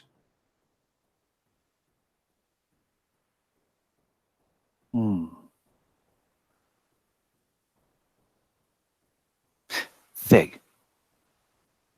Give me something like give me something like give me a part like a working part or something like that, or something that makes it do something from the TV or the VCR or the refrigerator or something. Give me something that does something. I don't even know what they're that's you do that stuff. I don't know anything about any of that stuff. Fig, Yeah, I you mean- can certainly go to grab some circuit board or something. You will notice that as that possum has gone up the stairs, your scanner has gone from to bloop to 0. Yeah, I mean, I got this little TV remote. It's actually from my grandma's TV. You know, she thinks it's the devil because she thinks that if the TV remote stops working, then it might start shooting lasers all around. So she gave it to me when the battery started running dry. So Yeah, whatever. Let me just here. but I mean that thing might hurt you. Like it I mean, it didn't feel good. It's scared. As long as I'm slow and calm, it should be okay. Well, it didn't like applesauce, so I don't know what's this problem. It's got metal spider legs. I mean, maybe it eats like parts of like electronics or something. I don't know. But let me put the remote down and see what it does with that, because it's picking stuff up. So this is it's not whatever's going on here. It's weird, but maybe this will do something. I mean, Grandma's never going to change her channels ever again. Well, does she need to? Really? No, she just watched Game Show Channel. She just loves them She's game fine. shows. Then she's fine. She can press her luck. So I'm gonna go back up to slowly where the applesauce is, Okay. and I'm gonna put the remote next to the applesauce, and I'm gonna back away from it again, Okay. saying, "It's okay, baby. Do you need that? Is that what you're looking for?" Well, It will kind of get to the top of the stairs. You'll see the two little beady eyes kind of where it gets dark. And you'll hear some movement elsewhere, and you'll see a second pair of eyes come up. And they're both kind of staring intently down. Fig, check your scanner. Is it doing anything? Yeah, I checked my scanner. Nope. I mean, That's- seems okay. Like, That's some kind of jamming device. That's like, because I mean, if your scanner's not working and it worked before, after you touched that thing and you got knocked back, you disabled the jamming device for a little bit. That's why we could detect them. Oh, Yeah, they but- can all be up there. yeah, this place could be full of them things. That's great, Fig. That's. Is it? I look back at these the eyes. Are they doing anything yet with the remote? They seem to be standing sort of watch at the top of the stairs. Right. I'm going to go up the stairs to where I spilled the applesauce and the remote. You can just spilled on the floor. You didn't go up the stairs. Didn't spill the applesauce on the right. So I'm going to pick up the remote. Okay. and I'm going to slowly move partway up the stairs. Okay. So now I'm going to say to you that you're going to have to go past the thing that Fig came close to earlier. Mm-hmm. I'm going to move real slow, Okay. go up a couple of steps, and Then that's stretch. probably when the shock will go through you and fling you back. Okay. And Fig, I think you may be ready for this when the little defense thing goes off and flings Sarah back. What do you do? Do I react quickly enough to try to, I don't know, like shield her or like, Sure. you know, like Make a move roll. move is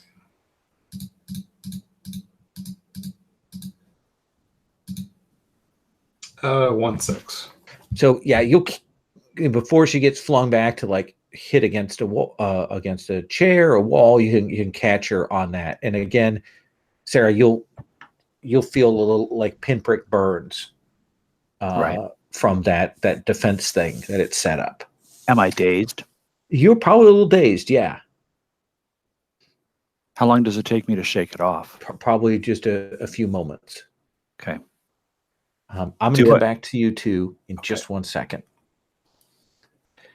Because I want to know, Owl, Renee, you've seen this scene. You know that these guys have come, have grabbed these Invisicats up. What do you want to do now?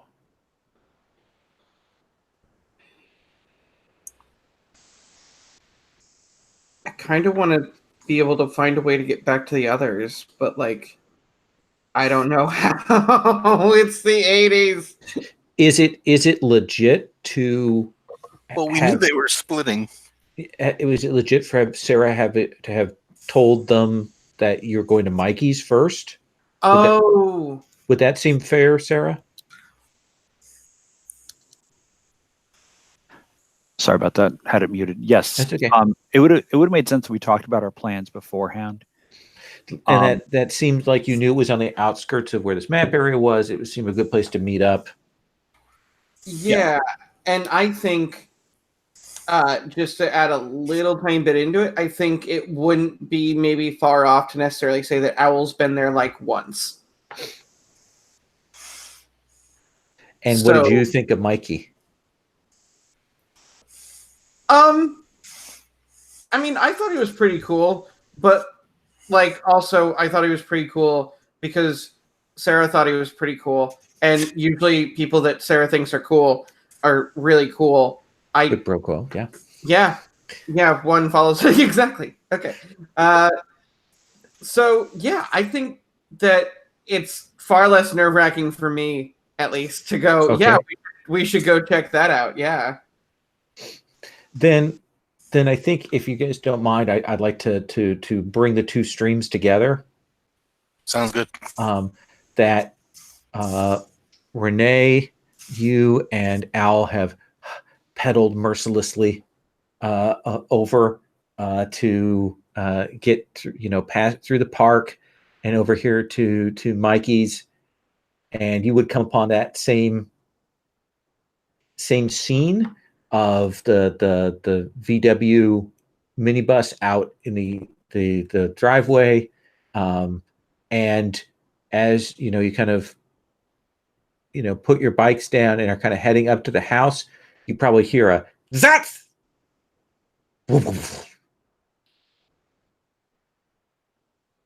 That didn't sound like Mikey. I'm going to run as fast as my little legs will take me. Yeah, run to the door. Hello?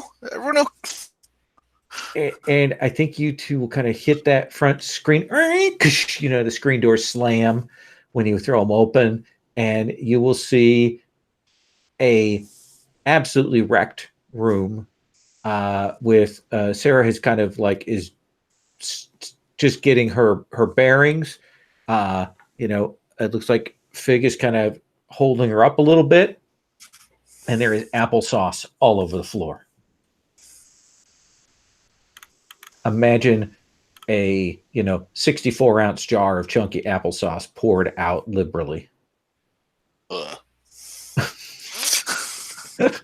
What happened? Did you guys have a fight and the applesauce won?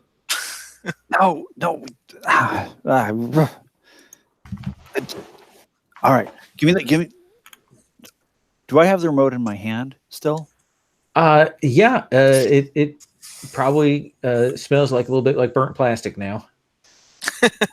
Before they reset it, I gotta get it up there. Ah, God, my head. You have to get the remote upstairs? Fill them in Yeah. while I try to do this. Yeah, well, I mean, maybe I can just help you. Maybe I can just carry. I can help you. We'll just explain it later. I gotta get this closer. I gotta get this closer to the robopossums. So what? Let me ask you this before you go to do that, Sarah. What is your intent with that? What is it that you want to have happen? What I want is for these robopossums to recognize that I'm a friend, not a foe, and to try to help them out. Because it's obviously they're building stuff. So basically, you want to establish the main intent here is that you are not a threat. You are not a foe. Yes, I'm not going to try to put them in a cage. Okay. I'm their friend. That they don't necessarily need to trust me, but I'm not going to harm them. Right. So the non-threat, non-foe is the most important sort of factor of that. Yes. So let's have you make that charm roll to see if you can establish those boundaries with them. All righty. And charm has me at 6, I believe. Think so? Yep.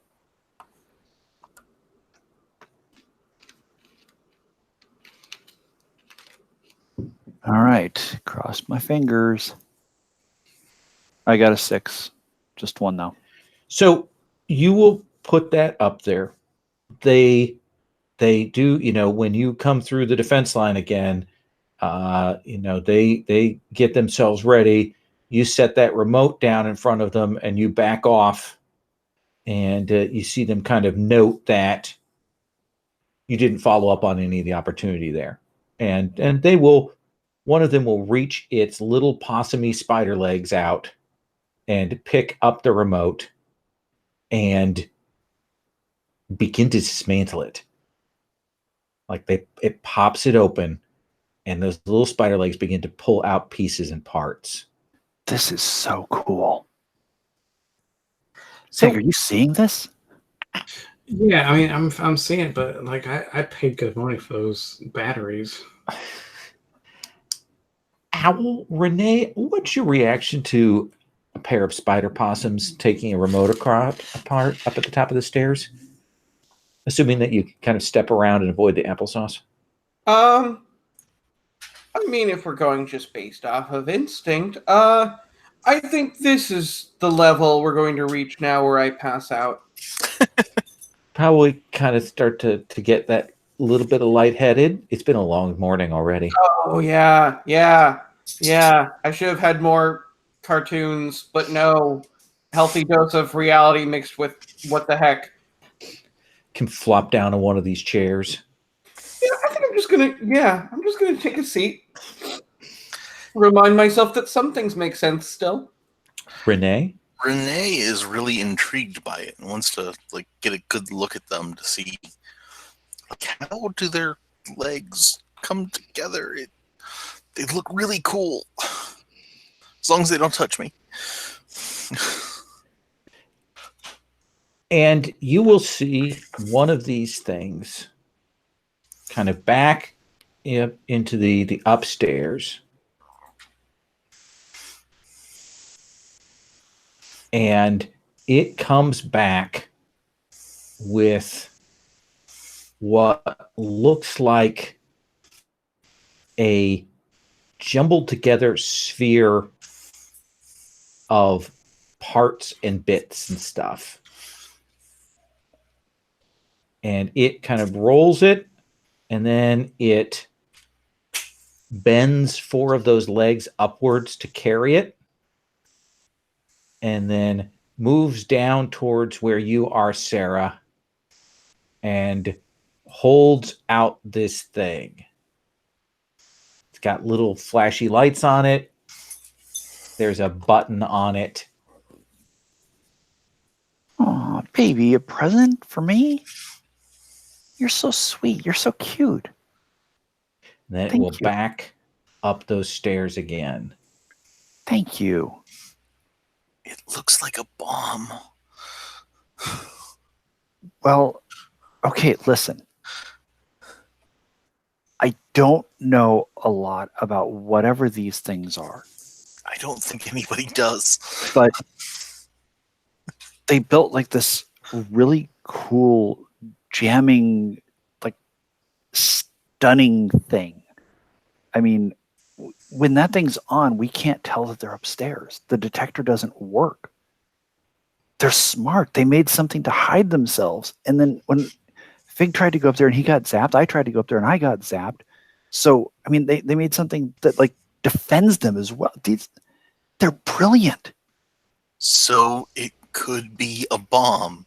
But it's probably not a bomb because here, if they can build something that hides them and that zaps people if they think they're getting too close, they could have built something that would have just killed us. Yeah, I mean, They didn't. me and Sarah, we both got zapped. Both So- of us did. I mean, I think they just want to be left alone. I think they just want to like. I mean, look at them. That's not natural. Somebody did that to them. I think they just want to be left alone to live out whatever it is that they're going to do, and just not have anybody pester them or torture them anymore, or cage them, or.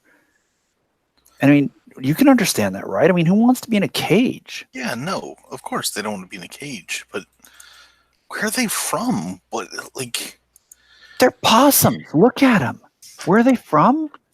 I mean, possums okay, don't have that many legs. so okay, listen. Mikey isn't here. The place is a mess, but we found this contact sheet in his dark room, and there's this shed, and there were cages in it, and he somehow got in there. He took pictures of all this stuff, and they took a picture of this one cage, and if it wasn't Frank, it was a Frank. So they probably came from there, but it was like this weird looking lab. And I mean, they're babies, that nobody needs to have. I mean, what happened to somebody cut their legs off and turned them into like these weird robo possum spider things. Yeah, they still have their regular legs. They've just got these extra legs. Oh, okay. Yeah. So it's not quite as horrifying. Not quite as horrifying. Horrifying still, but not quite. But I mean, just look at them. I mean, if they wanted to hurt us, they could have. They could have made something that hurt us, like actually hurt us. And they didn't. So I don't know what this thing is. I don't know what it does. But it does something. I mean, it's got a button on it. I mean, if it's got a button on it, the button's got to, like, you push the button, but, what does it do? I don't know. I mean, Fig, you might know. Owl, you might be able to figure it out. I could take a look, but I got a feeling you press the button before I even take a look. I mean, I don't know. Maybe they want us to take it over to that lab or something. Maybe it's supposed to happen there. Yeah, could you please take a look at it just so for my ease of mind? Yeah, I mean, I can take a look and make sure it's not a bomb. But I mean, I know a bomb. I might have anything. So, Owl, are you in a decent enough place to assist Fig in trying to figure out what this thing does? Yeah, but only in the sense that right now I'm going to basically have tunnel vision. Like, I will be able to focus on this, but in the process, I will not hear anything anyone else is trying to tell me. Sure. Fig, that'll give you an extra die. And what skill am I rolling? I think this is calculate.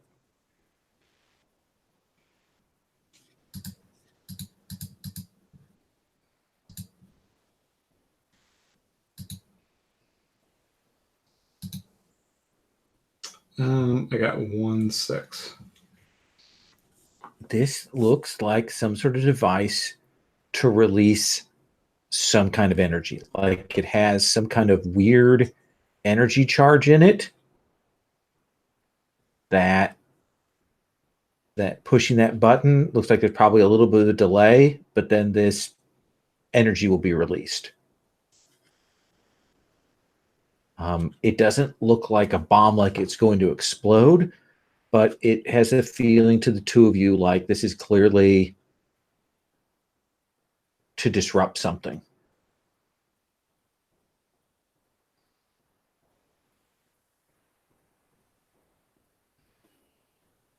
How big is this thing? Oh, it's probably like a softball and a half sized. Okay, it's like a cantaloupe or something. Yeah. So we can put it in a backpack. Yes. Renee, much does it what's weigh? your take on this?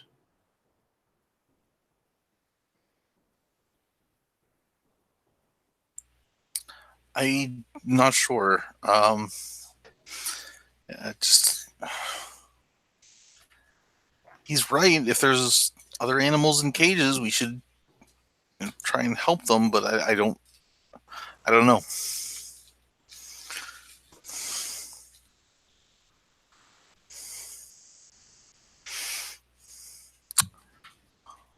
If you think they want us to use that thing? I mean, you saw them literally give it to us. You know, Give it to you after you just gave them a remote. Maybe it's just a gift for a gift. I mean, technically, Renee, we did give them the applesauce first, and then the remote. And I mean, I don't even know how you would. Have you ever seen a possum in your life, Renee? Like, these creatures, they don't hurt nobody. They just want to help. Yeah, so how can we help them? And were they helping and accidentally or possibly intentionally did something to, was it Mikey?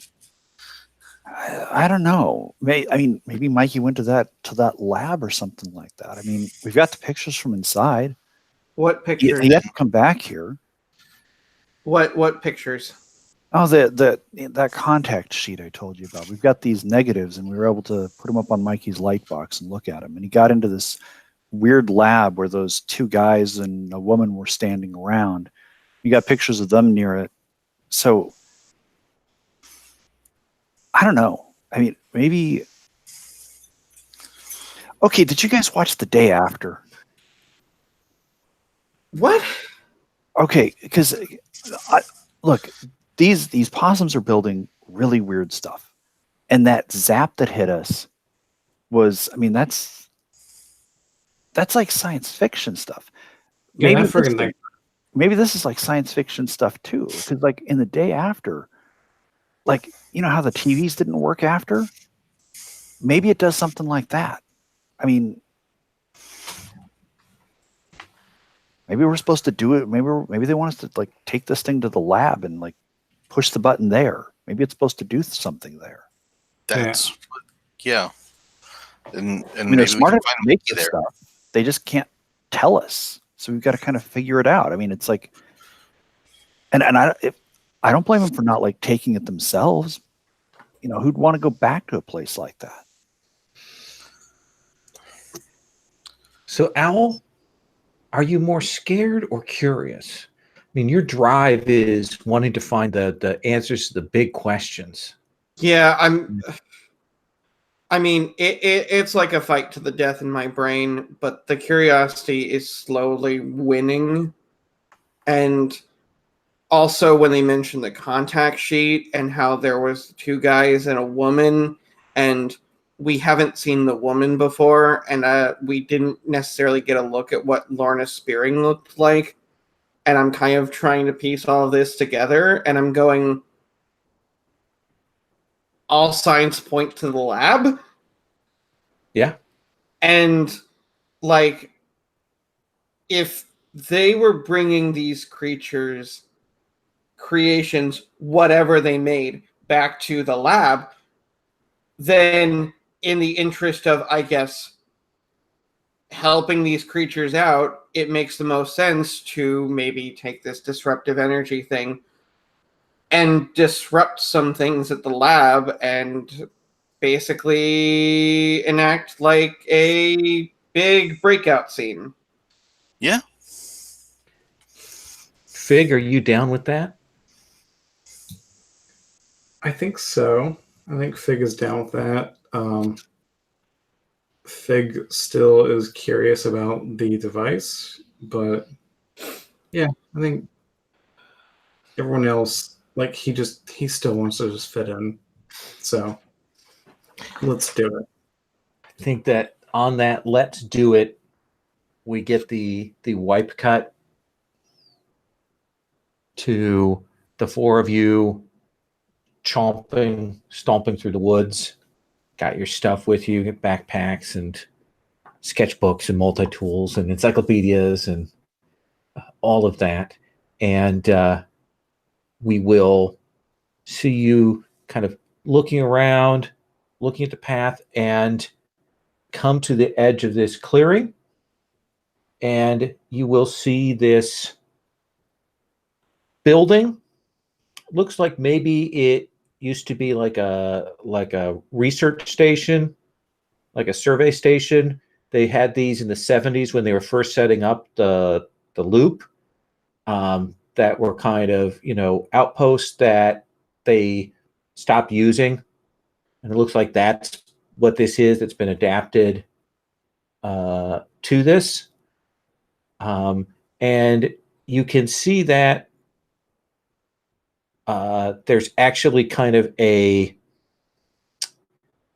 something that wasn't shown in the photographs, like a plastic like tunnel tube and a kind of a plastic dome back behind, like they've got some kind of I don't know, like outdoor research. Maybe they're doing agricultural stuff or something back there. But it's a pretty big building, and you can definitely hear the hum of generators as the 4 of you approach. Owl?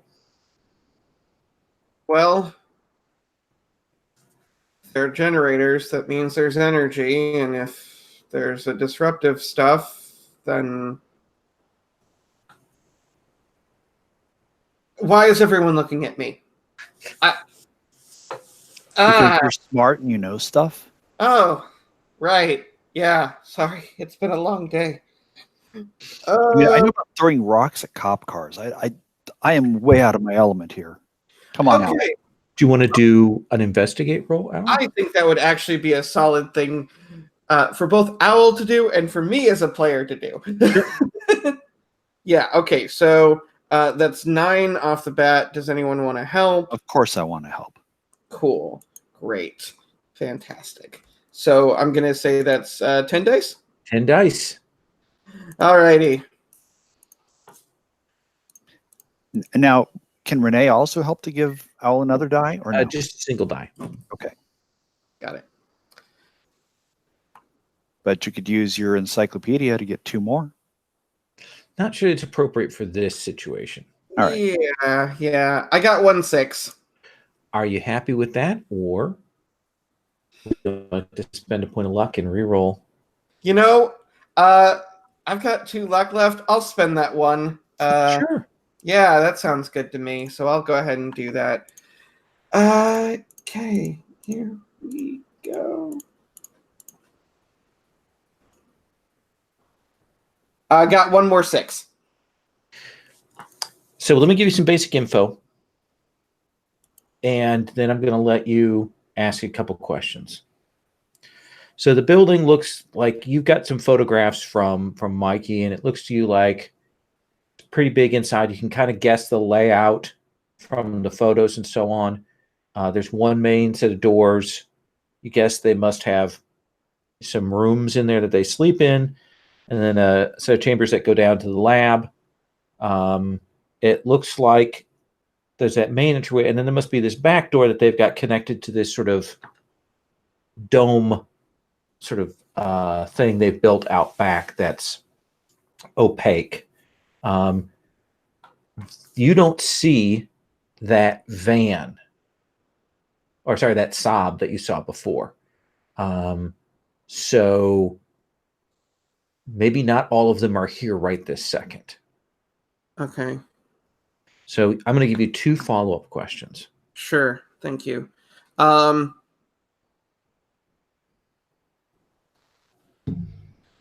What seems like the most easily accessible entrance?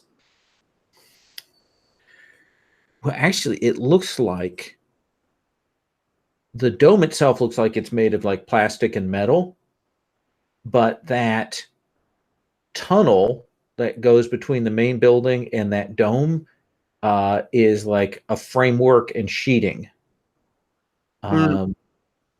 So that actually looks like, there's no lock to worry about. You could probably, get in that way.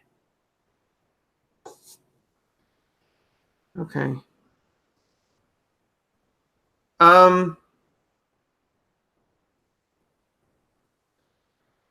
And I guess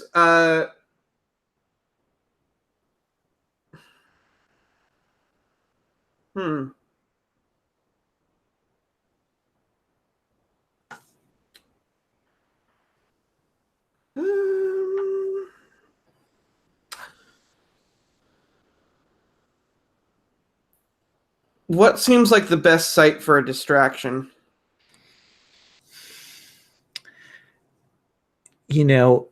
If you had something to do it just a little ways down, like the drive up to the front of this place where they would drive the Saab up, actually has a bend on it, not too far down. So you could conceivably make a distraction or set up a noise thing or do something there, and it would draw them out, and they'd have to kind of come down and go around to see what was going on. Okay. Does that seem like a fair answer? Yeah, absolutely. Because it actually gives me an idea. And I think I turn to Razor and I go, "Hey, you remember that thing you did with the police car yesterday? You mean chucking a rock at it? Yeah, what if we tried to do something similar? Like, what if we tried to get whoever's in there out, and then we snuck in through that sort of tunnel?" Yeah, I can totally do that. I can make some noise or, cause a ruckus. Yeah, because I have a theory about what's in that dome. What do you think's in that dome? I don't. More Franks? I assume so. Yes.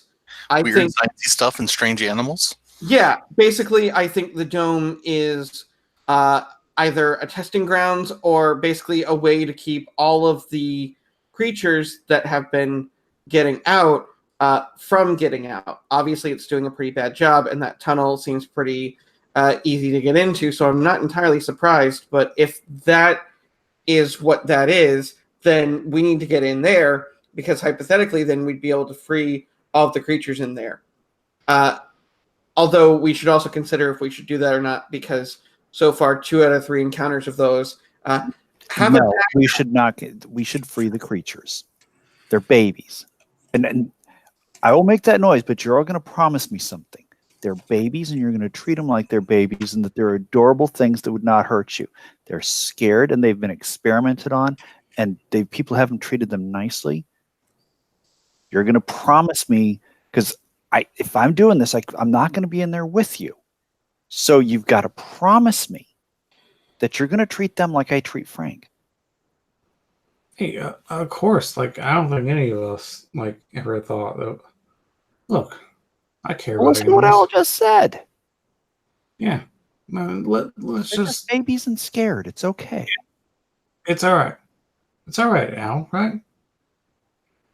Like, we're gonna help the animals.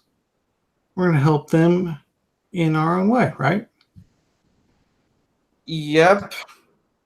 In our No, own you're going to way. let them. You're going to let them loose, not in your own way. I hear Well, you're trying to weasel out of this. You're going to let them loose. now, I mean, we can, you know, maybe we click this button. Promise me. I mean, Promise me. I mean, promise. All right, I- Al. Fig.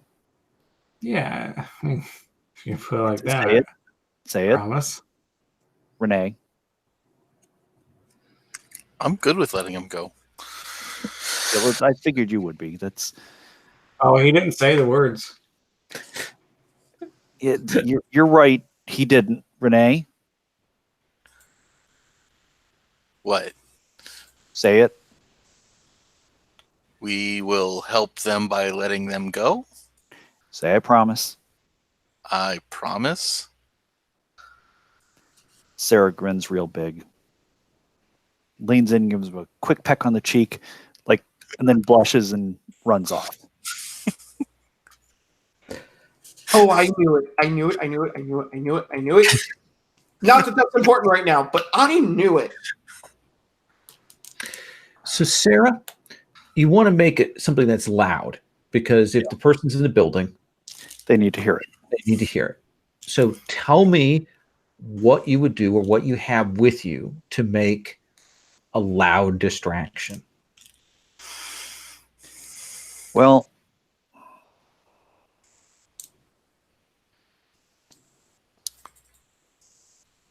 what I have with me isn't very much. Got my jacket. Got some leftover firecrackers in the pocket. I don't think I have anything big like an M80 or anything like that. Mm-hmm. But like some like some of those tiny little firecrackers to make little pops. Nothing big, just what would fit in a coat, like the pocket of a leather jacket. I've got my knife. I've got some keys. And beyond that, I can't really think of much else. And I'm not sure the firecrackers are going to do the trick. So I'm looking around for a rock that is big enough to make an impact and make a loud noise, but still light enough for me to be able to chuck it. A rock, a big stick, something like that. Okay, so you kind of want to find something like a cinder block that you can spin and hurl at the door, or a brick, or like I said, something big enough to Sure. really make a loud bang sound, let but us light have, enough that I can throw it. let us have you make a force roll, because I think they're in the woods, got this building. I'm sure there is materials around that you could find to fling that. So let's have you make Force. roll. And I want to save the firecrackers because when somebody comes out, that's why I'm going to lead them away. Okay. So let's see, that's 6 dice.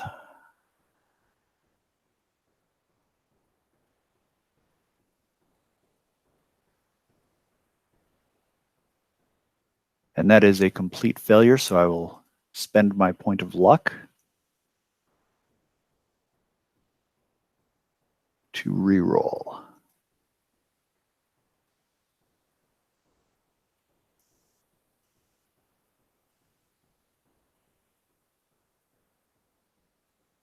And that time I got a 6.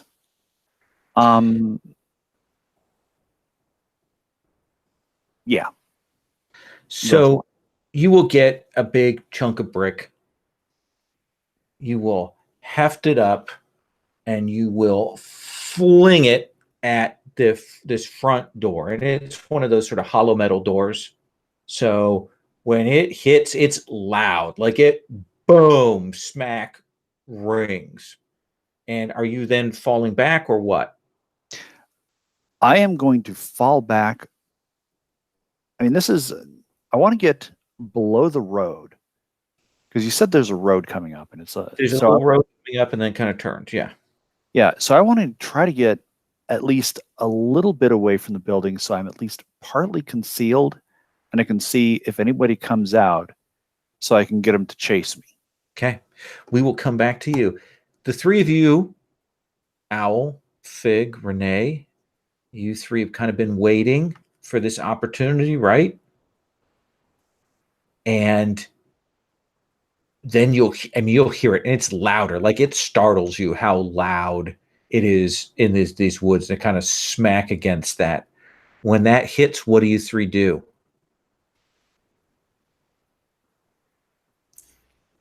So I think, at least in Owl's case, it like that's the indication, and he's just gonna like duck down and like just kind of try and look to see if they can see any like people, because like if we don't see any people like running out, then it's gonna be really, really hard to like know if we're gonna accidentally get caught sneaking in.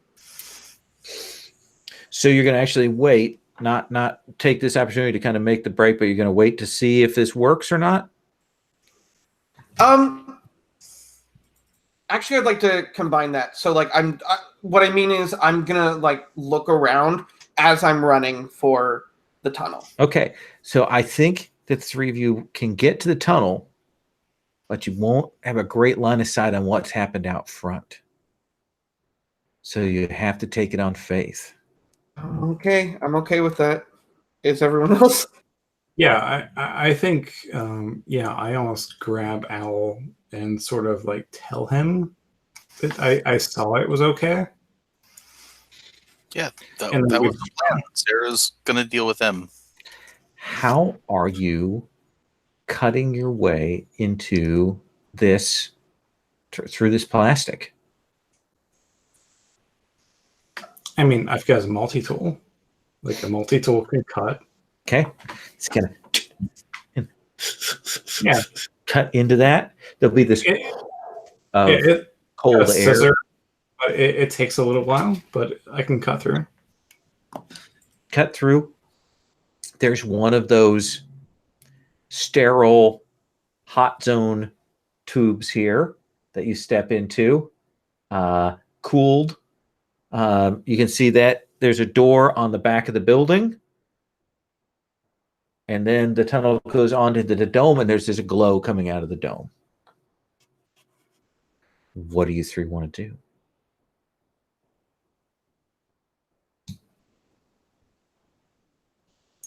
Kind of I frozen. guess we gotta look for like a control room to put the thing in. I think that freaking glow, that's probably a control room. That's probably the everything room. Like maybe we should just throw it in there. We should definitely head in that direction, but like maybe we want to place it really carefully so that like instead of just throwing it in Yeah, there. Glow is the dome bit. So you guys start making your way towards that end of it, and realize as you're walking, the glow is kind of it's weird and kind of changing even as you're approaching. And the tunnel is not that long, but this walk feels weirdly long as you go moving towards it. We'll come back to you three in just 1 second. There'll be that slam, and the front door comes open, and you'll see this woman who has some kind of device in her hand. And it almost looks, it's not a rifle, but it looks like one, and she is swinging it around looking. Are you making yourself known, Sarah? I'm going to light a firecracker and I'm going to toss it down the road. Okay. Then you will and throw that and she will begin moving out carefully. Crazy, frizzy silver hair. You saw her picture in that thing, and you see her flip a switch on whatever this thing is, and you'll hear a hum kind of start up, and she is moving very carefully towards your position and more towards the firecracker, kind of keeping an eye out. Okay. So the three of you will make your way up to this dome. And the weird thing is you can see the ground, like the grass and the ground. Like they've enclosed an outdoor spot. And as you look around, you'll see this equipment that is set off to the side. You're not sure what it does. Some of it looks like grippy things or hands, and some of it looks like scanning things. But what you will see is sort of in the middle of this dome is this weirdly changing image. Like you see this sort of kind of flowing sphere of energy, like kind of moves around almost like a lava lamp thing. But you also see this shifting after image, like it's different parts of a thing.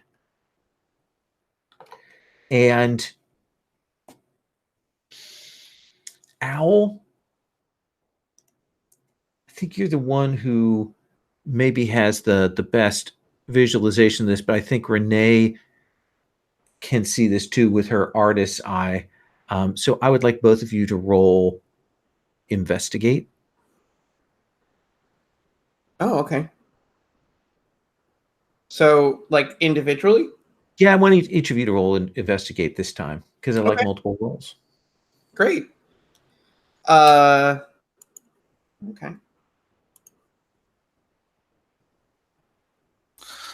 I got 1-6.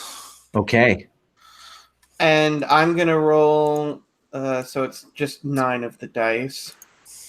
So, actually, there we go. I have like 4. I got looks like 2 6s. So a total of 3 successes. So this thing is hard to look at, and hard to resolve and figure, like, what is this? You don't mean it's just crazy. But you see things in a different way, Renee, and Owl, you've got, a keen sense of observation, and you will realize that what's flickering around are different spaces and different like rooms and parts of something like you've never seen. Like what you're seeing is it's flashed through the different parts of this alien spaceship in a hyperdimensional state, even as its engine is kind of pulsing through. And you realize that like these devices are pulling some of this hyperdimensional stuff. Maybe the aliens themselves, you're not sure, out from this.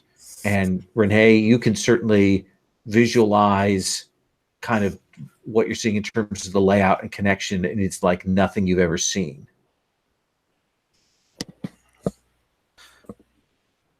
So this looks like the entire thing is a spaceship, or like the glow that's inside of this dome, and then there's this within that. Even there's a kind of an energy signature, and it's contained within it, and that seems to be what you're seeing in the hyperdimensional representation of some kind of spaceship. Wow. So that might be the energy signature. I think so.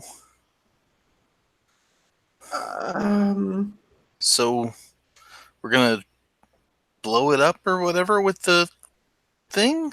I don't know.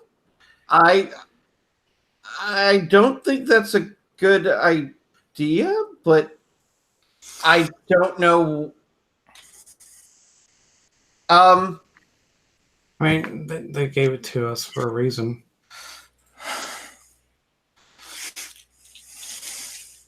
We've been thinking about this all wrong. This looks just like a spaceship, and spaceships are amazing. And I don't want to blow up a spaceship. I want to take a spaceship. Yeah, but this ain't our spaceship. Like they gave us this warp Possums device. gave us that thing to take the spaceship. Oh look, you know what? Do you know anything about possums? They can't have rabies. All right, they're immune to rabies, and so Also, don't maybe usually have spaceships. yeah, maybe just maybe they're immune to rabies, and they're always trying to tell us about rabies, and maybe they're also immune to spaceships, and they're trying to tell us now about spaceships. So maybe they pick possums for a reason. Maybe we need to trust this possum bomb. Trust the Boston bomb. Okay. Let me cut to Sarah, and then I want to come back to Owl. Sarah, this woman is starting to move, look around, and hunt for you. Do you want to face her more aggressively, or do you want to try and use stealth to kind of evade her detection? I want to use stealth to evade and Okay. also toss another firecracker to try to draw her attention further away from the building. Let's have you roll sneak, and I'll give you an extra die for the firecracker. Alrighty. Sneak is 1, so that's 6 dice, so 7.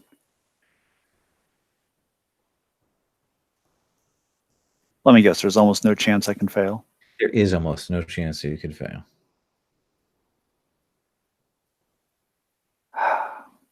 All right. So if I take an advance from the XP, will that allow me to roll again?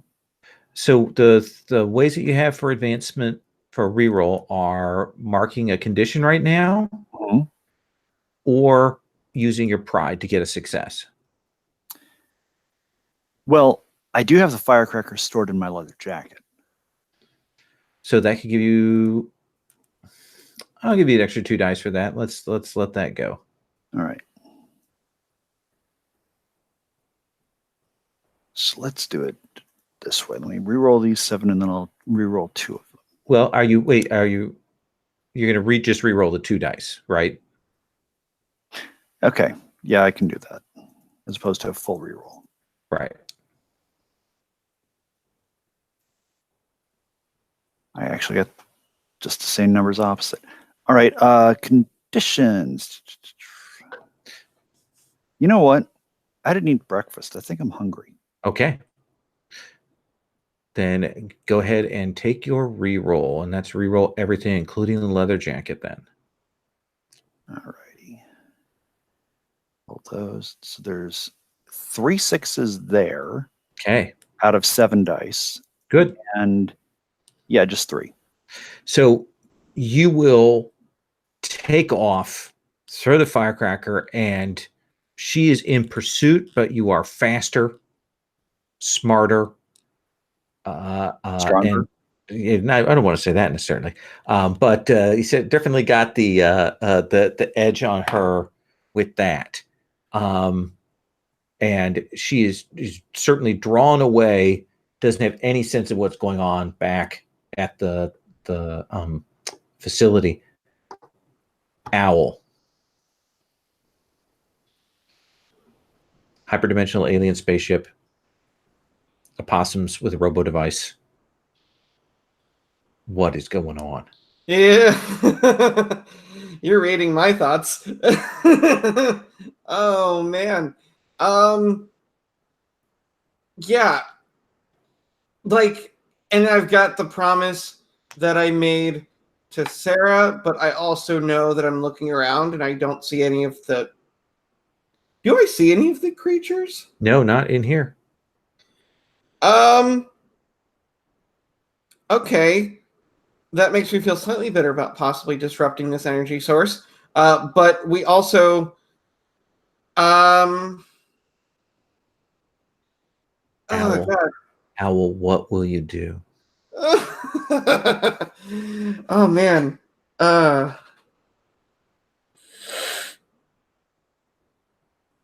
So with the disruptive device, how is it supposed to work?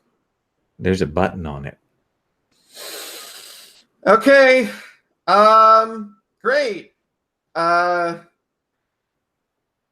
Yeah, leave it to a panicked 12-year-old to just go ahead and press that button. So pull that out. Renee, Fig, you see Owl draws out the device. Ow! Come on, like press a button. Press a button, roll it in. Just like you're rolling a bowling ball. We did those bowling like lessons. Just roll it. And Renee, are you supportive as well? No, like, what could we think about the things that you could learn? There could be like so much information in there, and I think we at least need to like look at it more closely before destroying it. I mean, this thing's gonna blow up, and we'll figure it all out later. We're in America. Owl, do you throw? You push the button. Yes, I do. And you will roll it forward, and you will see it roll, and then this flash go off, and you will see you'll all kind of be rocked back, and you will see this hyperdimensional spaceship kind of get torn free from the sort of trap that it was in, torn free from the locked space that it was in, and you will see it expand out and then collapse, and you will just feel this release of pressure, like something was set free, and that light is gone, and that flash goes off, and it's cool. Sarah, where you are, you will hear that sort of sound of it and see that flash, and you see this woman, she turns and goes, "No!" in that sort of long, extended, "What have you done?" way, as she turns and starts to run back for her now disrupted lab. This is what you get for making robopossums, you fascist. And you will see when you kind of take a look inside that there are animals in there, but they look normal. Like you will see some frogs in the cages. You will see some cats in the cages. And they look like ordinary cats and frogs. Oh my God! They weren't making these creatures on purpose. They didn't know what they were doing. They literally just put these creatures in that energy field, and that energy field was somehow trapped, and then everything just kind of started morphing and reacting, and no wonder all these... Okay, we should get out of here. All right, Al, that sounds like some good stuff from your books, but I think they did that on purpose. Doesn't matter at the moment. We should probably run. So we will assume that you four will run, get away. That woman, she's still screeching about her stuff. Do you let the normal animals out? Yeah. Yes. Yeah, I feel a lot better knowing that they're normal. Like, my conscience is sated. I was gonna say I feel really good about letting all the normal animals out, and I think I even take one of the cats like with me. Sure. Like I'm raising cats, so you'll be able to free the animals, get them to safety, get a subdued Mikey out to safety, and I think we need to move to kind of an epilogue here, if that's okay, because we're right up at time. So, Renee, what is the epilogue for you after this scene, either in the immediate aftermath, or a few days later, or some time later? What do you want to see? To epilogue for Renee, I think it's just kind of it's him dropping off an ash can at the comic shop of like strange animal, adventures and like Robo Possum. It's the Robo Possum adventure, and it's all drawn out. And he, says, "Yeah, so I decided to finally start working on the book, and what do you think?" Oh, and Lenny's like, "Oh, this is really cool. This is really cool. I like this. I don't like this part where you have the somebody throw a rock at the cops, but other than that, I'm digging it." Yeah, maybe I should change that a little bit. Yeah. For reasons. Sarah, what is your epilogue like here? Well, it's been a couple of weeks. Frank is still living under the trailer. I'm still sneaking food out to him, still sneaking water out to him.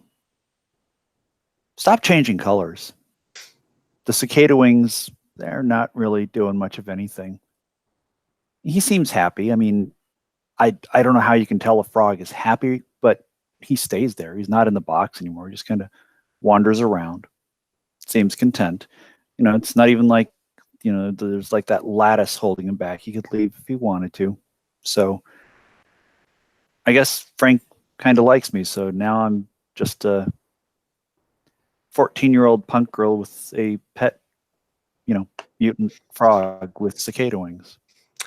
That seems more than fair. Owl, what is your epilogue? I mean, this is a lot for a 12-year-old. Like,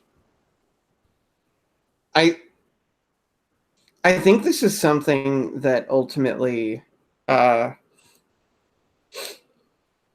whether it's the next day or a few days later or even a while after, this isn't something that Owl wants to talk about or really even does talk about with really anyone. I think he'll still stay friends with everyone, but I think, he's also, I think the one beneficial thing to come out of it is that he's expanding the books that he's reading. He's been kind of into the sci-fi stuff, but now he's kind of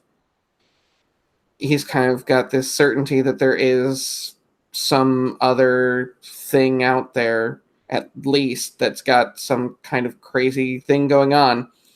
And so, he spends a lot more time in the library. And, maybe a little less time trying to stare at Tina Ferraro. Like, let's, he's 12. He'll get there. Maybe. It's not important right now.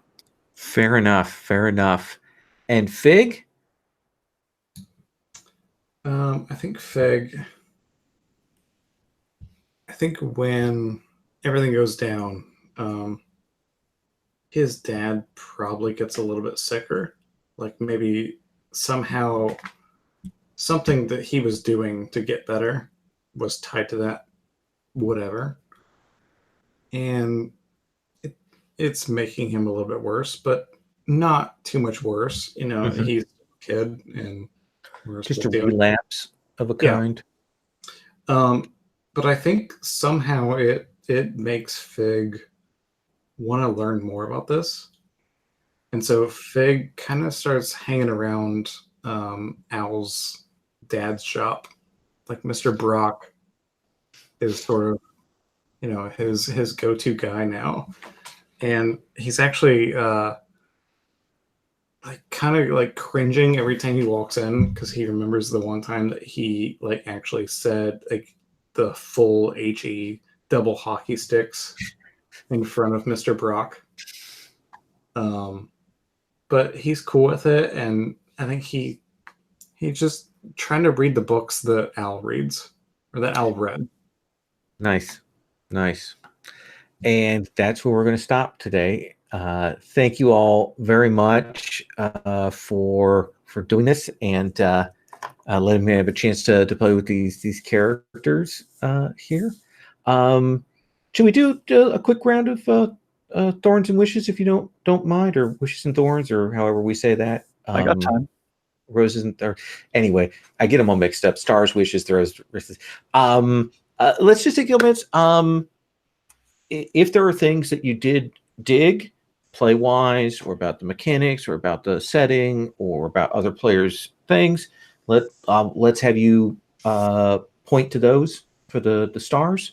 And we'll start with Renee. I'm going to keep the order I've been doing here. Okay. Anything you want to point to, John? Yeah, the setting has been great, and you've been doing, like, you did an amazing job of, describing and keeping things in that 80s milieu, whatever. Peter, you are always so much fun to game with. You are so enthusiastic, big time stars. And Robert and Scott, I think this is my first time playing with either of you guys, and it's just been a great experience. So thank you, and hope to play with you in more games. The one thing I noticed with the system is, like, it didn't. One, I like that it seems like you're really meant to achieve things, like you're meant to succeed most of the time. But I feel like there is a big difference in, like, I tried to make everything kind of even, so I had kind of like 4, 5, 6 dice for different things, whereas somebody else had 10 dice for a thing. So there's definitely like if you like, it didn't come up in play. Being a generalist, yeah, is to your disadvantage in this system. It really is. You're right about that. So that would be my one thorn, I guess. Yeah, I think that's a fair thing. Is that the game does, is, as you're saying, Puckett, does reward a certain kind of min-maxing on those numbers. Even though the high numbers often you're still host, but in terms of how the game plays, it does do that. I think that's a fair comment. Puckett, anything you want to say? Well, Stephen, I know we've played, Peter, I know we played together before. I really, really liked how you got into your character and, like, brought out the uncertainty and the kind of reluctance and kind of this, I'm just a kid. How can you expect me to make a decision like this aspects? Robert, you did a really great job with Fig. Just, like, I really like the details you brought into it. I really, really like the characterization. John, I think you get into Renee's head, and that, I really like that, especially the conflict at the end. Like, this is amazing. Think about what we could learn from this. It's beautiful. We can't do this. So I really like the way that everybody, as time went on, really grew to inhabit their characters fully and really own that. And Lowell, please tell me that you run GM classes. I'm not even remotely kidding. Like, if you did, like, sessions on how to GM better or something like that on the Gauntlet, I would totally sit in on it and take it, because this has just been a fantastic experience. Oh, good. I'm glad. Rich and I have certainly talked about doing some things, and the Gauntlet facilitators thing that Michael Barford has done has been part of our outreach to do that. But I'm glad you enjoyed it. I'm glad you learned. Glad you felt like you got something out of it, which that's so important to me. Well, I mean, like, as much as I was trying to just be in the moment, in the character, in the game, in the back of my brain, it's like, oh, wow, this is really cool work as a GM. I really like the way that you're doing this. Like you're asking. I know exactly what you mean. I'm going to say this. The first time I played with Jason, I was like, oh, holy shit.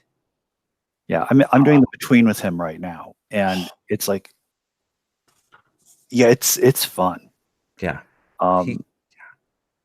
So, I mean, Thorns, wish we had more time. Wish we had more sessions. Wish it was a regular thing. Fair enough. You know. Fair enough. Always. Peter, this is the second time I got to play with you. Always dig playing with you. I just want to throw that out there. Stars and wishes from you?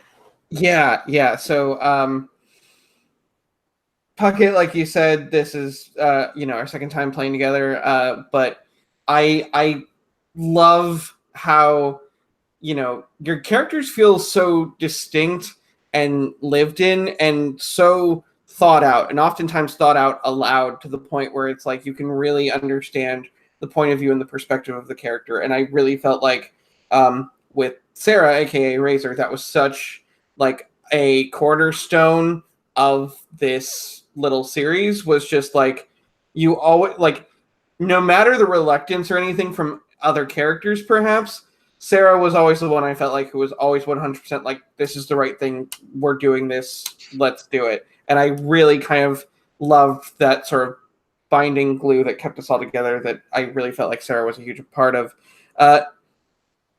John, right back at you, just for like, it's a joy to play with you every time. And I think I really it all came into focus, especially today when we had the little side venture between Owl and Renee. And it was funny because I was reading back and going, I will make Renee love me. He's so cool. And yet that whole time, like the minute the whole Tina thing came in, it was like, well, throw that out the window. Who am I trying to please? The person I think is great or her? And I kind of love this little sort of dynamic that started developing. But and that just kind of ties into the wish, is that like, I feel like we all really found these characters right as it's like, we're done.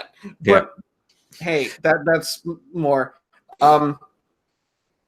Robert, Fig is the best friend I actually want in real life, because he's loyal and reliable and kind of always sticks it out, and he's always, even to the end, sort of like the good-natured angel on your shoulder going, well, yeah, this is what you do. And it's a very particular kind of angel, but I just thought it was just stellar all the way through. And so I was really happy early on that it was like, yeah, we're best friends. I'm like, cool. I don't have to work to make this character like me, which is good because I like this character. And Lowell, just you're so freaking good at this. But it's so interesting to come at it from a different dynamic, specifically setting wise, because Hearts of Wulin from before was so unique and purposeful and had this real sort of energy about it. And it, the fact that you could transplant just the energy and bring that into a completely different setting where everyone's younger, everyone's supposed to be like we're not really thinking about, the entanglements or whatever, but like bringing it into like these characters are trying to figure out the weird things that are going on and kind of spooling out that mystery. Like, I wouldn't have known that we like even missed a session because it felt perfectly paced. And I really, really appreciated that. I'm very glad to hear that. Yeah. Honestly, in the back of my mind, I was like, oh yeah, this is the last session. And it started to feel like it, but only because I was like, yeah, we are ramping up to something, but it felt like right on the mark. It was just such a wonderful time. But yeah, I think my wish is similar. Just, I wish we had more time. But there's always the next game. Robert, I'm going to give you last word. Oh boy, it's a lot of pressure. No pressure on. No, so Peter, like you said, our characters just kind of gelled together as best friends, and it really made a lot of sense. That was a lot of fun.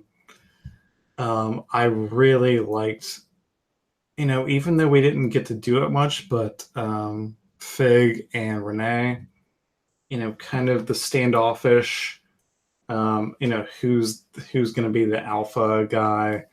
Not that either one of them wanted to be. That was fun. and then also like obviously the crush on Sarah. I mean, that went a couple different ways, a couple different times. And Lowell, I mean, you're amazing at this. Like, yeah, absolutely.